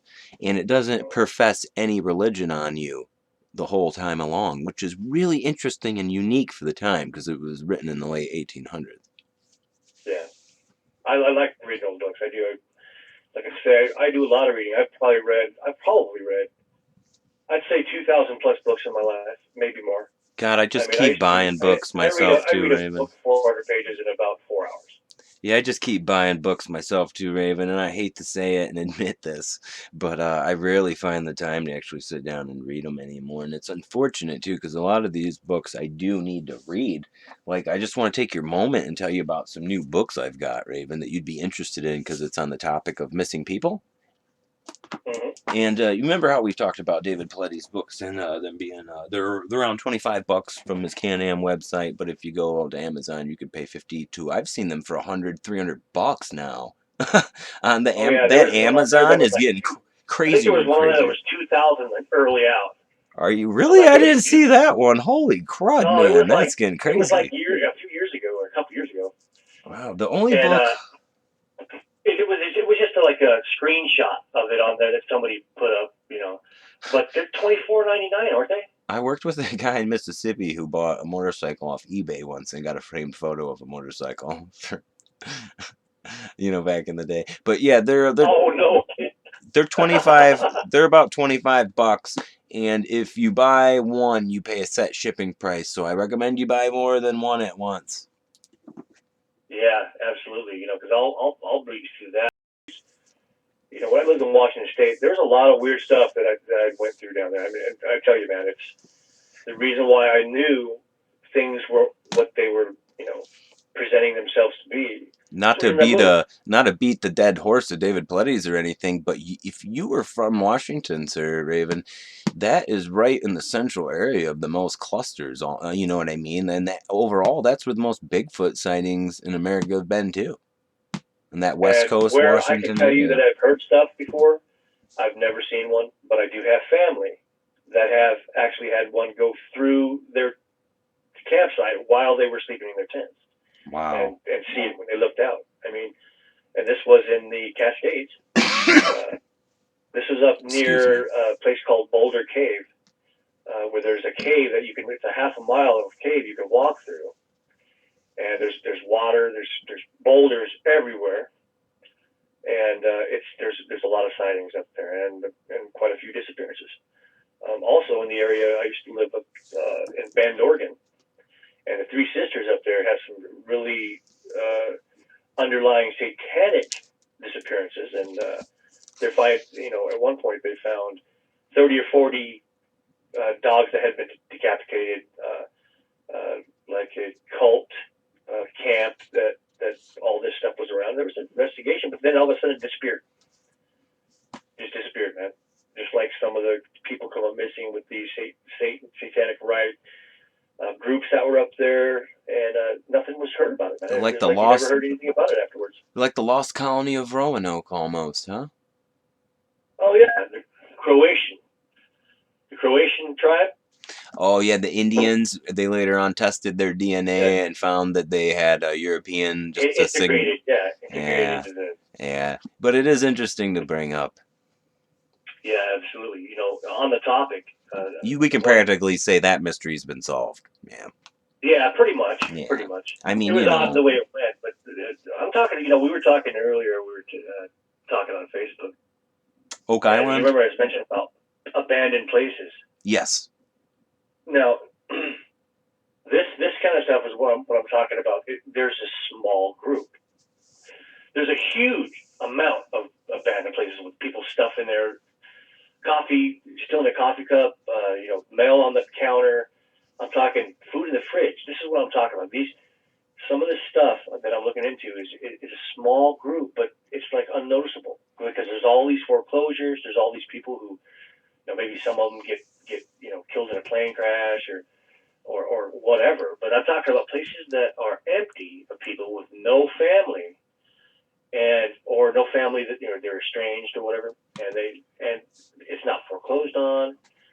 There's collections, there's personal items, tax papers, stuff like that. I'm Still at the so house. Looks like you're glad. gonna come home and you won't. I'm so glad that you took the time to bring this up again, because I actually did look into that a little bit. And remember the address that I had sent you to investigate? Well, I guess I didn't Yeah. thoroughly get the information from what it was we were exactly supposed to be looking for. And there's a rescue shelter at that address, not the campsite that we had been talking about. But anyway, there's a rescue shelter at that address, and next to it is an abandoned building, and from out of there, and this is from a gentleman I personally know who just is now returning. He's a Michigander moving back from Phoenix, Arizona. He said people were disappearing from that shelter, and next door they're building coffins, which he called the FEMA coffins, which I have heard in the past that what they called the FEMA coffins are ammo crates. But Ammo crates. Okay, well, even that's pretty disturbing in itself. and that's a story of missing people that has been told firsthand to me by a gentleman as well. And those are people, like even Dave says he doesn't cover people in the major cities because there's just so many of them to begin with. Yeah. And Well, that's you see, it's probably not in a populated area, is it? no, it is. It's in Phoenix, Arizona, and Arizona. Okay. Well, that's a different thing. That's a government involvement. It's probable, in my opinion. What I'm talking about, it could be. And I'm gonna go ahead over. I'm going to go ahead and give everybody that address right now so they can go ahead and take a look at it themselves if they Maybe do some research. are willing to. I went ahead and I linked that right here on my Facebook. Just be momentarily here and I will be getting to that.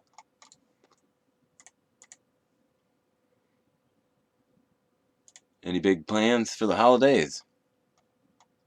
Well, I think I'm just going to try to relax a little bit. It's been a pretty harrowing. I did mention to you about a gentleman that I work with that's a vet. He's a Vietnam vet that came up missing here in December. Wow. So we're still looking for him. But I think I sent you the details in that, and this man had a problem with schizophrenia. Now, here's the funny thing about a lot of these vets. I deal with a lot of these guys, and one thing that I noticed is that a lot of these guys have supposed schizophrenia, psychotic problems, and they have loads of medication. And this particular time, this gentleman was talking to himself, and he wouldn't go into a certain place, and you couldn't get anything. He was just talking, like a schizophrenic episode. So, under having the VA, we had to get the guy to the VA. So we had him brought to the VA. Okay, now whatever the problem was, it got worse after he had a certain different medication given to him. So he gets locked up in I'm not going to make any details there, but he gets locked up in a psych ward, and supposedly they're taking care of him, and we get a phone call. Did you ever find his position? A day before he was to be released, saying that he came up missing. Wow. And they don't know where he went. They have no idea. Now, here's the problem with that for me. The problem with that for me is when you're in a psych ward, when you're in any place in most of these VAs, they take your clothes, they take your shoes, they take your personal effects, and they put you in a smock, and they put you in these rooms locked in these wards. Okay, now for him to get out of a locked room, to get down any hallway past all these nurses and doctors with a 24-hour recorded video out onto the patrol grounds, and it's 15 acres or so, and then and just disappear, and nobody hear from him. And if the guy doesn't have his meds or whatever, he's going to be talking to himself, so people are going to notice. My first question would be, What was he doing in a military fashion? Like, what was his position in the military before he was admitted to Well, the psych ward? Do you here's know? the question you should be asking: was he normal, just like all these other guys? Oh, Yes, for sure. But they were. we got to start somewhere, and of course we would get to that particular question, but that would be Well, my what he very did, first I can tell question. you what he did. He was just a regular soldier, you Okay. know. Do you know what wars he We're had not been gonna to? Had he been to Vietnam or anything? Yeah, he went to Vietnam. Okay. But the specifics are just nothing secretive. And a lot of these guys aren't. They're just regular Joes. Maybe one made it to I think one of them I know was a master sergeant, and the other one I think made it to first lieutenant. You think And there are there's a couple other guys that are just possibilities? regular Joes. These were just regular. They're stationed. Some of them seen some fighting. Some of them, You think there's a possibility that they could be test subjects? I mean, we know for a fact, like the that would be UN. conjecture on my part, but I can tell you that all of them were from different. A lot of these guys were from different branches. Yeah. A lot of these guys were just normal, and were fine until they come back and started getting VA treatment. I mean, that's just take it for what it is, but that's where they start getting their problems. What would Because you assume was happening to your friend when you would go and visit him and you would see him deteriorating before your eyes? What did it seem like? Did it seem like the medication was doing this? That's what I'm wondering. What? Well, I couldn't speculate on that because it would be insinuating that hypothetically that'd be saying that these It's medications that just people one get, man's that's a whole other one issue. man's It's what's opinion. causing their problem. We understand you're not a medical professional or anything. Just one Yeah, man's I opinion. understand. But what I'm trying to say is, I'm not going to try to say that the VA is giving these people medication that makes them crazy, so they'll die off or run off or do something. They don't have to treat them anymore. That's what a lot of people would think. So you could say you didn't see anything that would make you come to that conclusion. No. Okay. Okay. Well, no, but it's a highly suspicious problem because I've seen patterns. I'm sorry to make you I've feel seen uncomfortable. Just like anything else, though, if you think about it this way, all pharmaceuticals.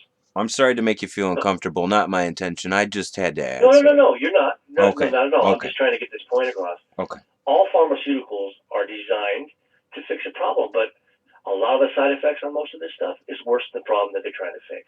And what causes other problems, which leads to more pills, which leads to more money for pharmaceutical companies. Exactly. It's like all the school shooters. They always find out that these were highly depressed individuals and that they were taking serotonin inhibitors, blockers. And it's always when they get off the drugs that the shootings happen. He was fine until he stopped taking his medication. We always hear that, and it's the medication that has done the damage to them that caused the shooting, I would assume, when it's the same recurrence over and over. These guys on these serotonin Exactly. It's like sticking a knife in that's barbed, and when you pull it out, it does the most damage. I made a video about that, the mass school shootings, and I'm a dyslexic individual, so every now and again you will find funny, silly, that don't make any sense spelling mistakes, and they always kill me when I reread them later on, but I already have a couple hundred hits, and it's like, man, I don't want to take the video down, and yada yada yada yada. But yeah, well, I think people, I can relate to your vids and the way you do things because we know, in my view, we know that you're doing what you can, and you're actually, we're right there with you, and I really going through all the motions. So I mean, part of it is good information, and you're doing great, and the other bit is watching you grow. In your information and your technique. I'm going to be around a while. I'm only 32 years old, guys. So, hopefully you guys can give me lots of suggestions and I can evolve, along with you, along with exactly what you guys are looking for. And I hope it's the truth because that's exactly what I intend on providing everybody with. From what you've said and what we've talked about, it looks like you're looking for the facts. You can throw as much. Anybody can. This is what part of the problem out there is when people throw all these theories out. It's this. I'll bet it's this. I'll bet. Here, I always try to find the scientific aspect of stuff. I really do because that's the way I go about things. Because if you can do that with scientific fact, you got these guys that are science that don't want to look into paranormal. They don't want to think about paranormal. And that's the only problem. That's the only problem I had, actually, was I would listen to some of those interviews on the radio, and you know, hear a lot of that stuff brushed off pretty fast. And then when I went to go research it personally, and that's another thing I love about my YouTube channel, is I personally have learned so much because I actually do research these topics, you know, before I just make a video about it, to make sure that I'm Oh actually yeah, of course. presenting factual information.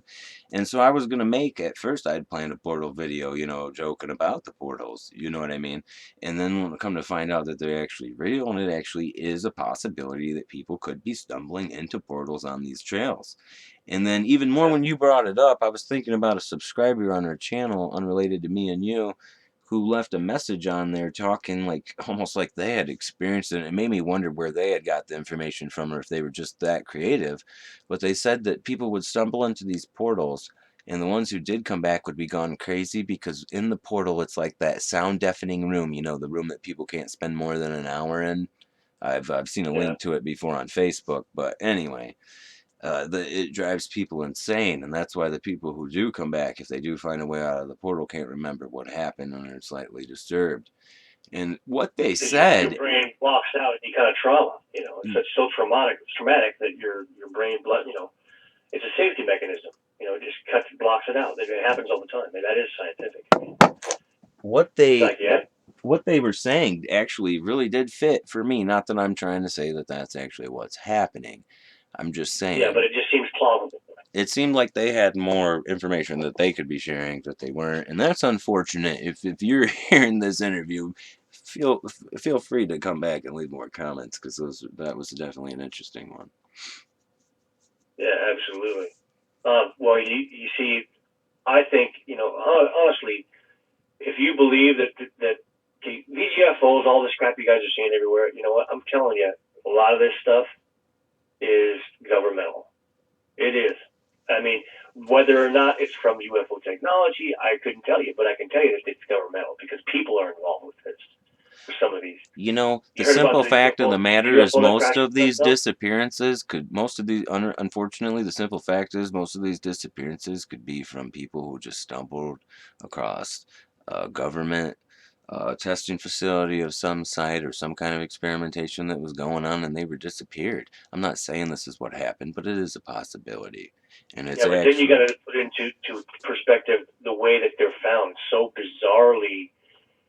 You know, I mean, come on. And then the kids that are missing, you got to figure that it could be something that has a. It seems to me something that has an intelligence, but also has a will to do evil. You know, oh, for whether sure, it you be just had to put, whether it be instinctual or not, or to feel sorry for somebody and let them go, or like we talked about, could be a DNA thing, could be a bloodline thing. You know, there's so many branches you could go, but to me, it seems like an intelligent thing that sometimes eats you or something to that effect, and you know, or you're involved in some sort of scientific vortex, uh, you know, biological morphing situation that you end up in some really bizarre situation where all your clothes are gone.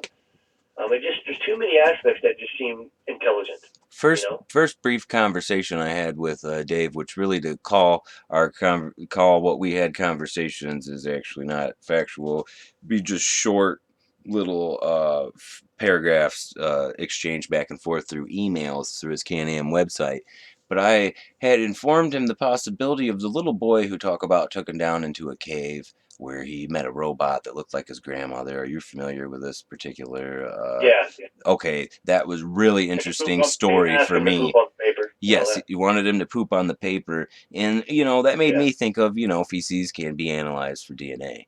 And what else purpose would there be to collect feces from a specimen, which is what probably a robot would be looking at, something like a Mars rover, maybe by a different, I don't know. You know what I mean? This is No, that definitely also makes me think of cattle. wild It makes me speculation think of here. cattle. Sorry, go ahead. It's just wild speculation here. It almost seemed like maybe an exploration robot of a different alien culture. You know, like how we sent the Mars, you know, the rover to Mars. You know, Oh yeah, it just had yeah. that kind It of kind of feel. seems like yeah. That's a good theory. I'm just saying it's a good theory, and like I said, we're not saying that that's what it is. It's totally wild. But it does Yeah, seem like no. it's a You wild know, a lot of times hypothesis. kids say what they mean. You ever come up, the little kid come up to you and say something? They say what they mean a lot of times. Yeah, and that's a lot of You times know, when people get busted too. You know what I mean? A teenager will lie, but a little kid will tell you the truth, especially under pressure. You know what I mean? Not even yeah, serious pressure. they don't have the capacity to do it. Now they might say, no, I didn't take the cookie, but when they come up and say and make a statement to you, when they're 4, 5, 6 years old, pretty much it's the truth. You just got to weed through their variation of what the information is they're giving you. You're right about that. But I have an 8 and a 6-year-old, and like Bill Cosby said, my 6-year-old is the middle child, and his middle child he called the informer. And I agree with that. And she tattles and she'll lie sometimes in her tattles, but if you just ask her, like you said, the story over and over again, eventually the truth yeah, will reveal itself. exactly. Like I said, when I heard that, the first thing I thought about was, uh, honestly, it was a little off, but it was cattle mutilations where they take the whole rectal area out. Oh, wow, You know yeah. what I mean? Yeah. That's what I thought about. I thought about some kind of connection there, but because it was a robotic thing and it was like, mysterious how the kid disappeared and all that. As a kid, my So, parents used to send me to a Camp Buckskin, and this Camp Buckskin was located in the boundary waters of northern Minnesota, and they actually have a cluster there.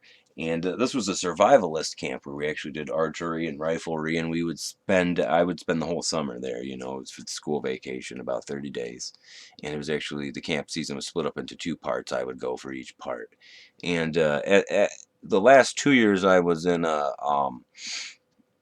like a program for returning campers where we actually went out for day periods. I think the longest was 8 periods with canoes and tents, and we would stay overnight and we would portage the canoes and walk them on trails and stuff. We're talking like a 12, 13-year-old doing all this stuff. oh And yeah, so I'm very familiar with, being out in the wilderness and just experiencing nature and animals and whatnot. And I personally, not to say that anything supernatural doesn't exist out there, I've never personally experienced anything supernatural. And I've been a person who has bought a remote piece of land and built a cabin and stayed out there for days upon days at a time, weeks upon weeks, and just got completely filthy. And that is out by the Baldwin area, where the cluster is a cluster is in Michigan. And I had never seen anything supernatural out in that area. I have seen moose, and I have seen a lot of fox, and I have seen some snapping turtles. And I've always been a person who's been, ever since I was young, very interested in the UFO subject and just basic history in general. yeah. And I would love to have an experience like that. So I come at it with an open mind. But I actually am a true seeker at the same time, you know what I mean? So Mm. I have a really hard time with a lot of the stories, but at the same time, there's just some stories I cannot refute, like the Delta Pass. You know what I mean? And Oh it's yeah, stories like exactly. that that keep me hanging on. You know what I mean? Yeah, see, another good way of looking at something when you find an interest. Another good way of looking at it is what is it going to accomplish for this information being out given to you at this moment? My whole goal, What is the people telling you this or showing this accomplishing if it's not just for notoriety? Is exactly, there and is there some other is there some that's other agenda? You know? that's the whole goal of my whole idea is I am a father with 2 disabled children, and when I read these stories, I can only imagine, just the heartbreak it causes to have disabled children to begin with, and then to lose them. I could only imagine the pain and suffering the parents are going through, that they're causing on themselves, thinking about that day, could I did something I differently, I and felt like my Dennis heart Martin's goes father. out to them. It really does. My heart goes out to all the families, even of the That's, adults. They had mothers, they had fathers, that were never going to see them again. And if we oh could yeah, just figure out, Raven, just one of these cases, no matter what the truth may be, exactly what happened to them, we would help provide closure to one family. absolutely. And that's one of the these people are getting most of these people are probably going to end up leaving this earth without ever knowing. And that would make And the that whole that thing worth it. This whole thing, the whole that YouTube channel, everything would be worth it. And I'm sure that is everyone would agree. absolutely. I agree. I'm in total agreement on that. And the other thing is, you having a family, you got to protect your family. What's out there, what's really out there, what's going on. how can I protect my, the more you know about something, the more you can, the more you can plan to figure a way around it or You're deal with it. 100% right, Raven. It's our responsibility to educate ourselves because obviously the That's right. government, like we discussed earlier in the show, that our government is not interested in any of us being educated in too much of anything. No, if whoever's listening to this, step out of line. Just step out of the line a little bit. Don't follow everybody everywhere else all the time. Step out and do something that you normally wouldn't do. Just look into a couple things. And I don't mean go get a UFO book or watch Bigfoot on the internet. I mean, step out and start questioning some of these things. Yeah. Do some real research. All you got to do is you'll find the trail of something that leads you to the truths of so many things that are out there. It's even funny, man. You got that right. And Right, Martin Luther King even said, and it goes right along with what you're saying, Raven, that our lives stop mattering the moment we become silent about things that matter. And that particular individual died doing that exact same thing. Yep, right here in this state, by the way. Wow. Right here in Yeah. this state. Isn't that funny how that all just came together? Yep. And I don't actually mean funny. I mean sad. No, yeah. Yeah. But Absolutely, it's but that's the whole thing. Not any one person who gets to follow your people. You still got to stand up. If that person that's giving you this information is causing a movement or whatever it is, you can't just all disperse. You need to get together, get more everybody. They can't stop you all. Have you ever noticed on my credits I always put the sign "Don't follow me"? I don't know if I have or not. Actually. Well, I always want everyone to be their own leader. And that's the whole problem, too, that I realized throughout history, is that when you want to kill a movement's always got a leader. But if you're all the leader in that movement, then how can you ever kill that movement? And that's what we all have to become. See, but if you think about it this way, a movement is just a movement, and then you stop to a certain point. If you get a, how would you put it, revolution goal, a continuation of that, and you don't just get what you want on one subject and stop and then go away. No, I'm talking about the movement. Freedom, continue to get the truth, you got to live. And everybody's got to get together. It's my fault for not elaborating on this, but what I'm talking about is the movement of the American people towards the goal of eliminating this upper echelon that runs our country for the benefit of the majority of the 1%. And that's the sad thing, is if we just passed one law, which I've stated in the past, I think even to you, in our emails, is that if we just passed a simple law saying if you make more than $100,000 a year, you can't hold an office. And I mean, these are the things that got Huey Long shot, when he talked about king for a day, where they take all the wealth of all of America and collect it from everyone and then equally divide it up one time. One time. And I don't know about you, Raven, but I'd vote yes on that. What do you say? Absolutely. Yeah, really. I'm growing up in a country where everyone worked for GM making $40 an hour, and I actually got laid off from GM once upon a time doing quality control. I'm watching this whole industry that we've all been growing up around and dependent on just destroyed and being dismantled, and what's replacing it? Nothing. And I think about the future of my kids and everyone else's children, and it's going to be robbing people. I mean, what kind of future are they going to have? The way it looks to me is that the select elite wants just enough people out there in order to turn the bolts and maintain the screws, and then they want to, you know what I mean? Oh yeah, I know exactly what you're They don't talking want free-thinking, critical-thinking people like the middle class. They're trying to destroy them. No, they want obedient workers. And I always go back to George Carlin when we talk about exactly what rich people want, because he had it right, man. And he was like the only guy allowed to live. But you notice a lot of his social commentaries towards the government came at the end of his age, like he knew better when he was younger. You know what I mean? And he had it right, if they wanted critical thinkers sitting around realizing how bad they were getting screwed over, he said it a little more dirty than that, but I'm going to clean it up for everybody. How bad Oh, they're getting absolutely. screwed over Especially at in the his dinner later life, table. he was when he got down there where he was close to he knew he was close to going at some point. Yeah, He let him have it. they don't want everyone sitting around the dinner table every night, thinking about how badly they're getting screwed over. You know what I mean? They want you watching MTV Real World. They want you buying stuff, iPads, and all the new iPods, and all the latest crap T-shirts that aren't worth anything, and all these demoralizing TVs and movies and video shows that are doing nothing but destroying the youth. And it's sad. It really is sad. So, you know what really what really put things in perspective for me and just really brought me to complete reality. I mean, just a shocking way. I was laying in bed the other night. This was a few nights ago, and I'm watching TV. I think I'm watching. I can't remember what channel it was. Maybe it was like FX or something. And all of a sudden, it got after to be about 11 o'clock, and all of a sudden a commercial come on, and this commercial was an Ashley Madison commercial. Okay. And if you don't know what Ashley Madison is, it's a site where men go to cheat on their wives. Thank you for telling me.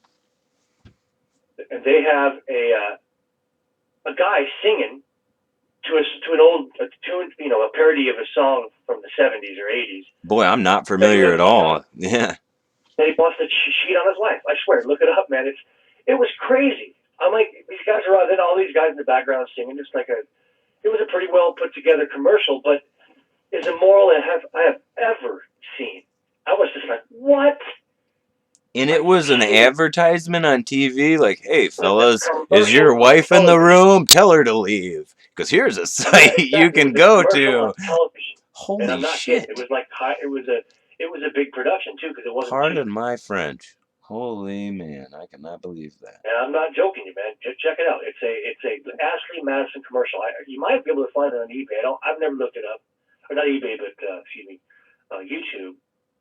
But I was just like, what the? You know what did it for me? I think it was Britney Spears' "If You Seek Amy," actually hearing it on the radio when I had my kids in the car. And, we're listening to the, the lighter channel where it's just like, chicky pop music type stuff. Anyway, my wife digs it. Anyway, we're listening to that. And this is an older song, man. This was like 4 years ago or so. And it's Britney Spears' "If You Seek Amy." And so the song goes like this. All the girls and all the boys are begging to "If You Seek Amy." Now, do you get the subliminal message? Oh my, yeah, exactly. Do you get that? It's horrible. It's, really? Yeah. And I'm not even going to spell it back out again, but I'll say it one more time.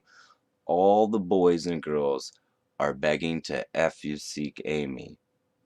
Can you believe that? Yeah, and maybe a few of those, I got it the first time, but you got to listen to what these people are putting out there for you kids to watch. And if you're not paying attention, it's possible you can't notice. Exactly. I screen everything my kids watch, and you know what? I don't miss much. I know what it's like to grow up back when you couldn't say, when we used to watch like Brady Bunch and stuff. You even in that reruns of Happy Days, and I was born in '82, so I can't remember. Roseanne was the most controversial thing. Do you remember Roseanne? That was like the most controversial show when I was growing up, born in '82. Exactly. And they threw a fit about that now, and I would take Roseanne. Oh man, if that was the foulest thing on TV, that would be wonderful, wouldn't it? Yeah, honestly, comparatively. Oh my God. But see, I'm talking about a little farther. I used to watch a lot of reruns and stuff, but back in the day, let's just say, for argument's sake, the 50s. I actually don't like the Married with Children with the Al Bundy. People sat around the table, had dinner. But I'm talking about, if you said, "Oh my God," on TV in the 50s, there would be like picketing and people closing their doors and it's blasphemy. Grabbing their kids and putting them in the house, locking the door. Yeah, it's blasphemy and it's not respectful. No, I understand. Yeah. Now they're saying every four-letter word. Even before, I swear, I was walking. This was like 2:00 in the afternoon. I'm walking out, the front of the house, and I was, the work, some of the work I do, and I walked by the TV and I looked over, and it showed a man in an elevator where they had, you know how they blur out what's going on. Yeah. They show his face, they show his feet, but they shows him behind another guy naked, doing a fornication, and I swear to you, it was at 2 o'clock on regular cable, and it just showed the blurry lines right between there, and I'm like, what is that you're watching? Wow. I was like, oh my goodness, it was like, I don't know if it was the Kardashians or some type of show, but I send I was my like, I couldn't kids. believe it. I send my kids to public school, but one thing I don't do, Raven, is I don't have cable, and I don't let my kids watch TV. But what I do Well, see, this isn't is I my do. cable. This is where I work. Oh no, you're fine, Raven. Anyway, Yeah, no, I'm I'm just letting just you know. talking about what Yeah, I I don't. personally do, and Believe me, I don't let my kids watch cable. yeah, that's a good idea. But I do download certain shows that I approve of to allow them to watch, but I do it without the commercials too, because I don't approve of the commercials. I think they're a lot of Yeah, crap. that's what I do. That's funny. That's exactly what I do. My kids watch stuff that I get for them on computer. Yeah, it's a good idea, You know and a what I'm lot saying? of people should think about that because you can really screen what your kids are watching then with no cable whatsoever, and you can watch Yeah. exactly what you want to watch when you want to watch it. And we buy programs, DVD programs, and we also have a criteria. My daughter, she's going to be going starting July for her kindergarten. I am guilty to letting my kids have a massive Disney collection, and they even do own Little Mermaid. I know. I believe it's the edited version, though, where they took out the priest part. Yeah. Yeah. Well, my kids has watched all that. I mean, but we're a little picky with them. We're trying to get, a certain. Here's the thing. Here's what I believe. If you can get past, one thing that homeschool has the advantage of is you can get past some of the peer pressure your kids are going to experience. If you can get past peer pressure, if your kids go to public school, you're doing really well. If your kids will look, they want to be accepted in that group. So they get this blank look on their face. Sure, I'll try that cigarette. Sure, I'll drink that beer. But if you could raise your kids good enough to where they're going to say no, I don't do that. It's not right. Because they're remembering what you taught them. That is where the hardest thing I've always thought was to be a parent. Yeah. This is where your problems start. I come from a small town. I played basketball and soccer in school, and I actually removed back even after living in Mississippi and in LA at a period of 1 month because it was such a cesspool. I like to call it the new Sodom and Gomorrah, man. Every other girl is a dude downtown LA, and I'm not telling you a lie. If anyone who's listening to this has ever been down there, they know I'm not telling the truth with the 5 o'clock shadow ladies. Anyway, moving on from that. Yeah, it's just unbelievable how bad things have gotten in certain areas in America, and you really wouldn't know just by watching TV or even the nationwide news. You really only know if you go and visit these areas. I mean, to go walk down a street in LA and see homeless people using the restroom in closed up business entryways and heating stuff up in spoons, or businessmen hitting crack pipes at the crosswalk in the middle of daytime in front of arm-to-arm people is just unbelievable. And all the people there that are from there are desensitized to it. And yeah, exactly. Wow, yeah, it's unbelievable. You got to realize there's things in just the United States. A lot of people have no idea what's going on in that city, in that area. It's like Houston. They think that everything is exactly like it is where they're at, and it's not. Yeah, like I live in a small town here, 4,000 people. I was telling you the other day that it was 1,000 people. Like in town, there's only 40 houses, and it's basically where four country corners come together. And there used to be a store, but it closed. But anyway, long story short is everyone pretty much knows me around here, and this is a local community, and this is from Michigan, and there is, as I've mentioned to you in the past, there's the Michigan militia here, which is the biggest militia in the nation, and I'm in northern central Michigan, in the northern part, and that's where it is very prevalent in the highest population of that. So there's no road stops here. There's no roadside checks. There's none of that kind of crap that they pull on people in other places. Cause I don't know. I watched this documentary on a young kid's YouTube channel, and he has like a couple 100,000 subscribers, and he gets 1 million hits on his videos. And one of his things was the 50 states and 2 things each state is known for. And I thought this was somewhat comical, but sadly true. And he said 2 things that Michigan is known for: cereal bacon and serial killing. And people, I guess, are known in Michigan to be a little nutty. I have read statistics where the biggest people that do come from America are born in Michigan. And you know what I mean? We build all the armaments that fought all these wars. Detroit is one of the toughest nations and worst for crime. And if not, it Oh yeah. even goes back to Flint and Saginaw and Benton Harbor, which is where my family's from, St. Joseph, Michigan, and there's only a little bridge that separates this town. And it's 98% minority, Benton Harbor. And in the 70s, it was the murder capital of the nation, based statistically on its average, of the population. And it's just unbelievable the more and more you think about this stuff. But I haven't noticed anybody acting too crazy at the schools, and the kids are pretty decent. And I was reading up something on Eureka, and it said that it is a wonderful place, a place lost in time.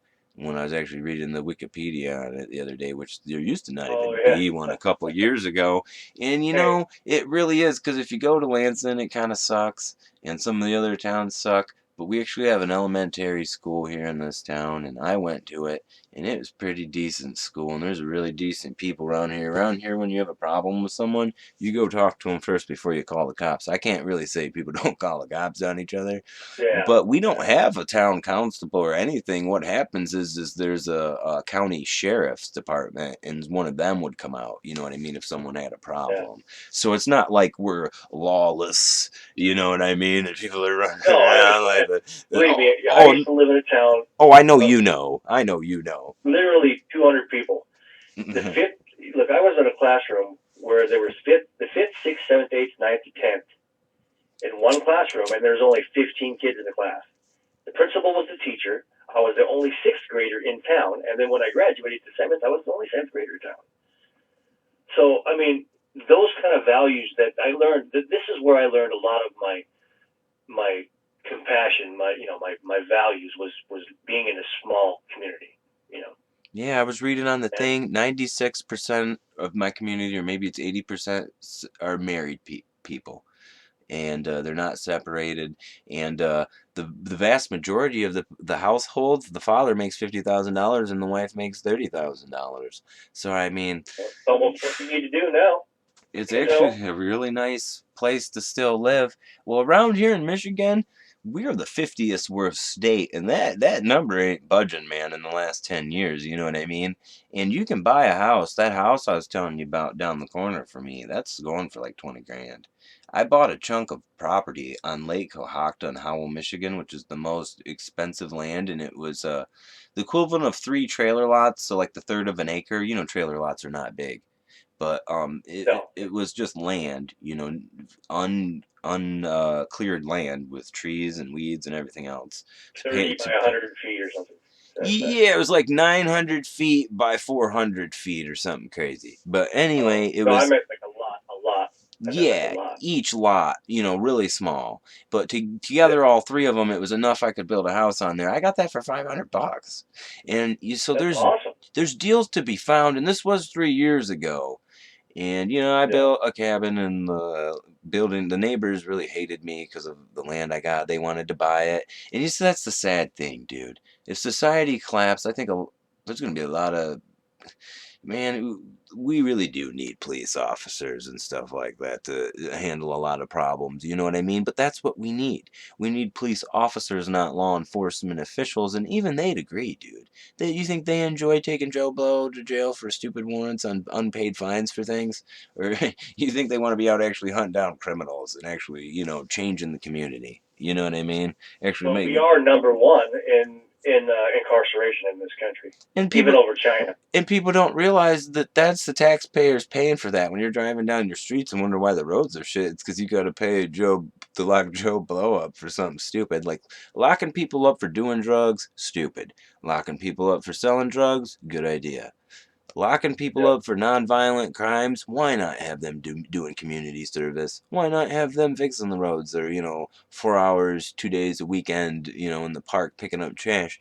It's just Yeah, something stupid. It's constructive, stupid. Yeah, it's except just a for waste. draining the economy. A drain on people's neck. And it's People don't realize this. People don't realize this. Everything that's funded is all funded by us. Everything. The only thing that's not funded by us is the things that they do overseas. Here you're getting Medicare, we're paying for that. Here you're getting unemployment. Any of these things we pay for. So when the government comes back to you and says, "Here, we're going to go ahead and give you this," we paid for that. You know what I mean? yes. We Yeah. pay for everything, and it's not like it's a government handout. It's not if you're a taxpayer, it's not a government handout. We're paying for that. So people don't realize that. Well, they're doing this for us, doing this. Yeah, but check it out. Without you, they're not able to do that.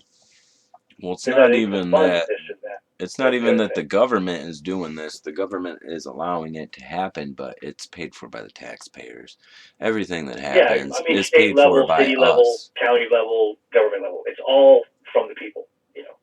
And should we be And taking care of people and just giving them out money and food stamps and stuff like that? Or we should be making sure that we have a thriving economy for them to live in where they can get actually have that. a job where Yeah, they could exactly. prosper instead of just get Well, but if by. we could start with stopping these people from making $300 billion and destroying a company, and then getting moved to another company and making $300 billion or a $20 million bonus after they run the company into the ground and get all these people fired. Yeah, really, I got another good idea. Why don't we bust all the people responsible for the 2008 housing collapse scandals? I mean, all these people that overlended all this money and knew exactly what they were doing, and then all the big payouts that our government went along with. And the same thing with GM, too. When all of us little guys, how insulting is that to the rest of Americans that when I lose my job or my little local home business or Joe Blow down the road loses his local his little local business, was the government there to bail him out? No. And do these GM corporative guys that have been stashing away cash forever really need, boo-hooing and be bailed out? When Joe Blow loses his business, his whole family fails. But when these guys lose their It goes business, come without on. saying. And It goes without saying. it's just insulting. It's inappropriate. It should have never happened. There should have never been a bailout of GM. I worked in GM for a little bit, and a lot of those cars are stamp made in Mexico. Even a lot of the parts, they're coming from crates shipped from Mexico. So here we're being told our whole life to buy a really nice car, and I actually have. Do you feel yourself being twisted like a wet or damp rag for every drop that they can get from you? Every little lie that can be told, they will tell too, and keep telling. And the sad thing is the vast majority of the American populace will tend to go along with it, unfortunately. Yeah, because they're going down the status quo. They're reading these headlines. Their reality of things are what they're comfortable in, and anything that threatens that is they will push away. They wouldn't look at it. A lot of people's mindset is that way, but it's getting better. It is getting better. When I do talk about people in public all the time, and boy, people are just telling me, all my friends like Dust Wilk, he's got a YouTube video. Please go watch it. Pretty much it's just a lot of Tupac videos with Tupac flipping the bird in a lot of different poses and shots where I don't know how he found so many photos of that, but it's a comedy channel. Bear that in mind. But go check out his channel if you guys want to for a laugh. Yeah. I laughed at Brenda's Got a Baby. It was a funny song. And the video and the pictures he's put in it makes it extremely ridiculous. Anyway, long story short, that pretty much, man, what's gonna have to happen here is people are just gonna have to realize that they're gonna have to start getting more involved, and just sitting around and watching the news or watching people's YouTube videos and hitting like buttons and stuff ain't gonna cut that. You know what I mean? People actually got to start getting involved in politics a little bit. They need to start researching these politicians, the people that they're voting for. And it sucks, because a lot of times it seems like you're just voting for the lesser of two evils. But maybe, that's what's got to happen before we can actually get a good guy in there, because there are still good guys out there. And like George Carlin said, where do these politicians come from? They come from American Same homes time and as people do American good, they get, families. And, they you don't know. come out of a portal. You know what I mean? They come from American homes and American families. And, maybe this is the best we got. And unfortunately, I hate to say it, but when I look around how a lot of people are treating each other, because I live near the capital city and spend a lot of time in it, I Yeah, realize what George Carlin is talking about. You know what I mean? yeah. That people just don't treat each other appropriately anymore. So there's a lot of problems we got to address if we're going to come back from this. And it's not just a simple fix. We got to all start fixing ourselves too. And a lot of it starts with our Here's what kids. I think. Here's what I think. You've got career politicians. These guys are making millions of dollars. It used to be. Here's what it's intended for. Joe Blow down the road, the farmer that's got a head on his shoulders that wants to represent the people. We vote him in. He does a little bit of time. Does it? He does stuff for us, and then he goes back to his old job. This is not how it is. These people, they get sucked into this job, as a politician, and they continue to get voted in, or they go to this job, but they stay there. They become rich. And here's the problem about becoming rich. When you become rich and you have everything you want, your mindset is such that you have anything you want. So what happens when you have everything you want? You need to look for other things to interest you. So what happens when that happens? You become eccentric.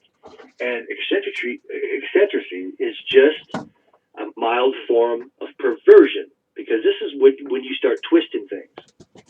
A lot of these guys are so loaded, they have everything they want. They want to start messing with people. They want to start grabbing power. You've touched on a perfect subject, and yeah, what's the only game left in town for the guy with all the money in the world and everything he's got? And that's controlling things, and that's power game. You know what I mean? And that's elitism, and that's silver spoonism, and that's a lot of stuff that the vast majority of Americans just can't relate to, man. The guy, average Joe, who's just struggling every day to pay bills and Because that's provide exactly it. Because the average Joe, they don't have that. providing his kids all these crap on these commercials that they're watching all day, every day, or maybe just on the holidays, or doing what he can do. And we've lost touch with what's important. And it ain't having that new pair of Levi's.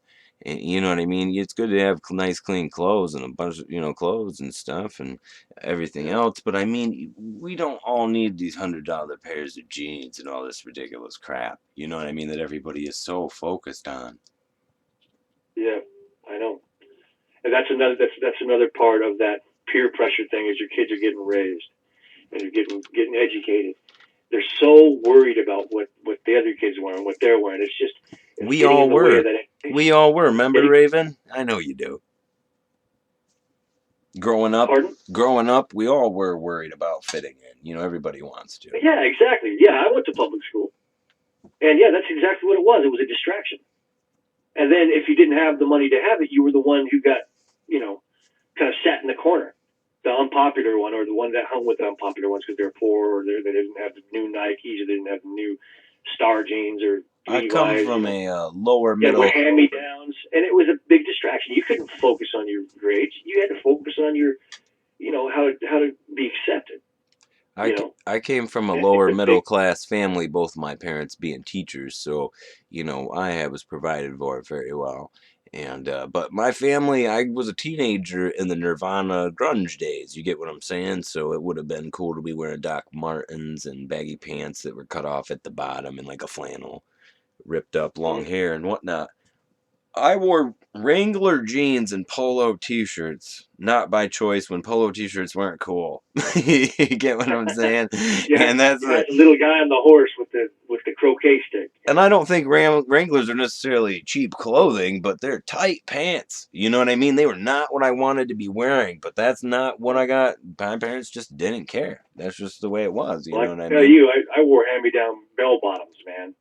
Oh, wow. You see, I would have loved to get the bell bottoms then. Fit a couple animals under, See, that would have been trendy. I like the Grateful Dead, and I like to listen to a lot of older stuff like Led Zeppelin and whatnot. Like I'm sure lots of people. Well, when you've got those and in conjunction with like paint on them, and wearing a like Ham's beer shirt. You know, I mean, I had a, you know, you're like, these guys are wearing. I mean, I'm seriously, these guys are wearing like, you know, brand new, you know, $50, $40 shirts. I went to, you know, I was raised in the '80s. You know, in the '80s is when, you know, I was in, you know, high school. You French rolled all your I was- pants. Pardon? You French rolled all your pants? Not particularly. Sometimes, you know, but you know, I was a little different. I'm you know. just teasing, I mean, Raven. I'm just teasing. French roll up my very funny. But I liked just regular jeans, man.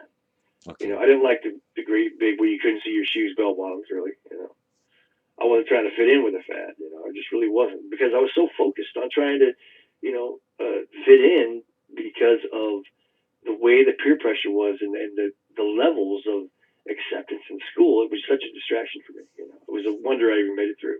I was Yeah. such an interesting individual in school, but maybe, you know what I mean? I got to get when I was growing up being born in 82, so like I was only 8 by 1990, so in 1994, 95, I was a teenager, you know?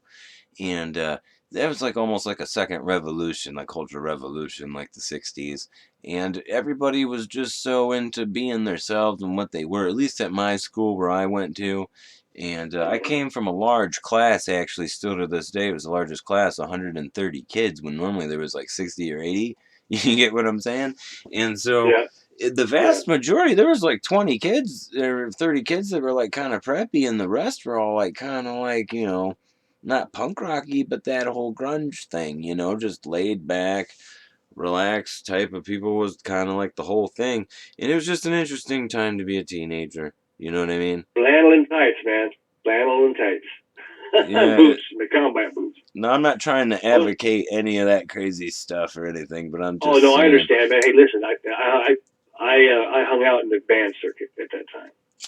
You know, so you know, it was in my college days, but I know exactly what you're saying. I know exactly how people were, you know, the way they were with people. You know, actually, after 2001, this is when it really started. I mean, it took a really big nosedive.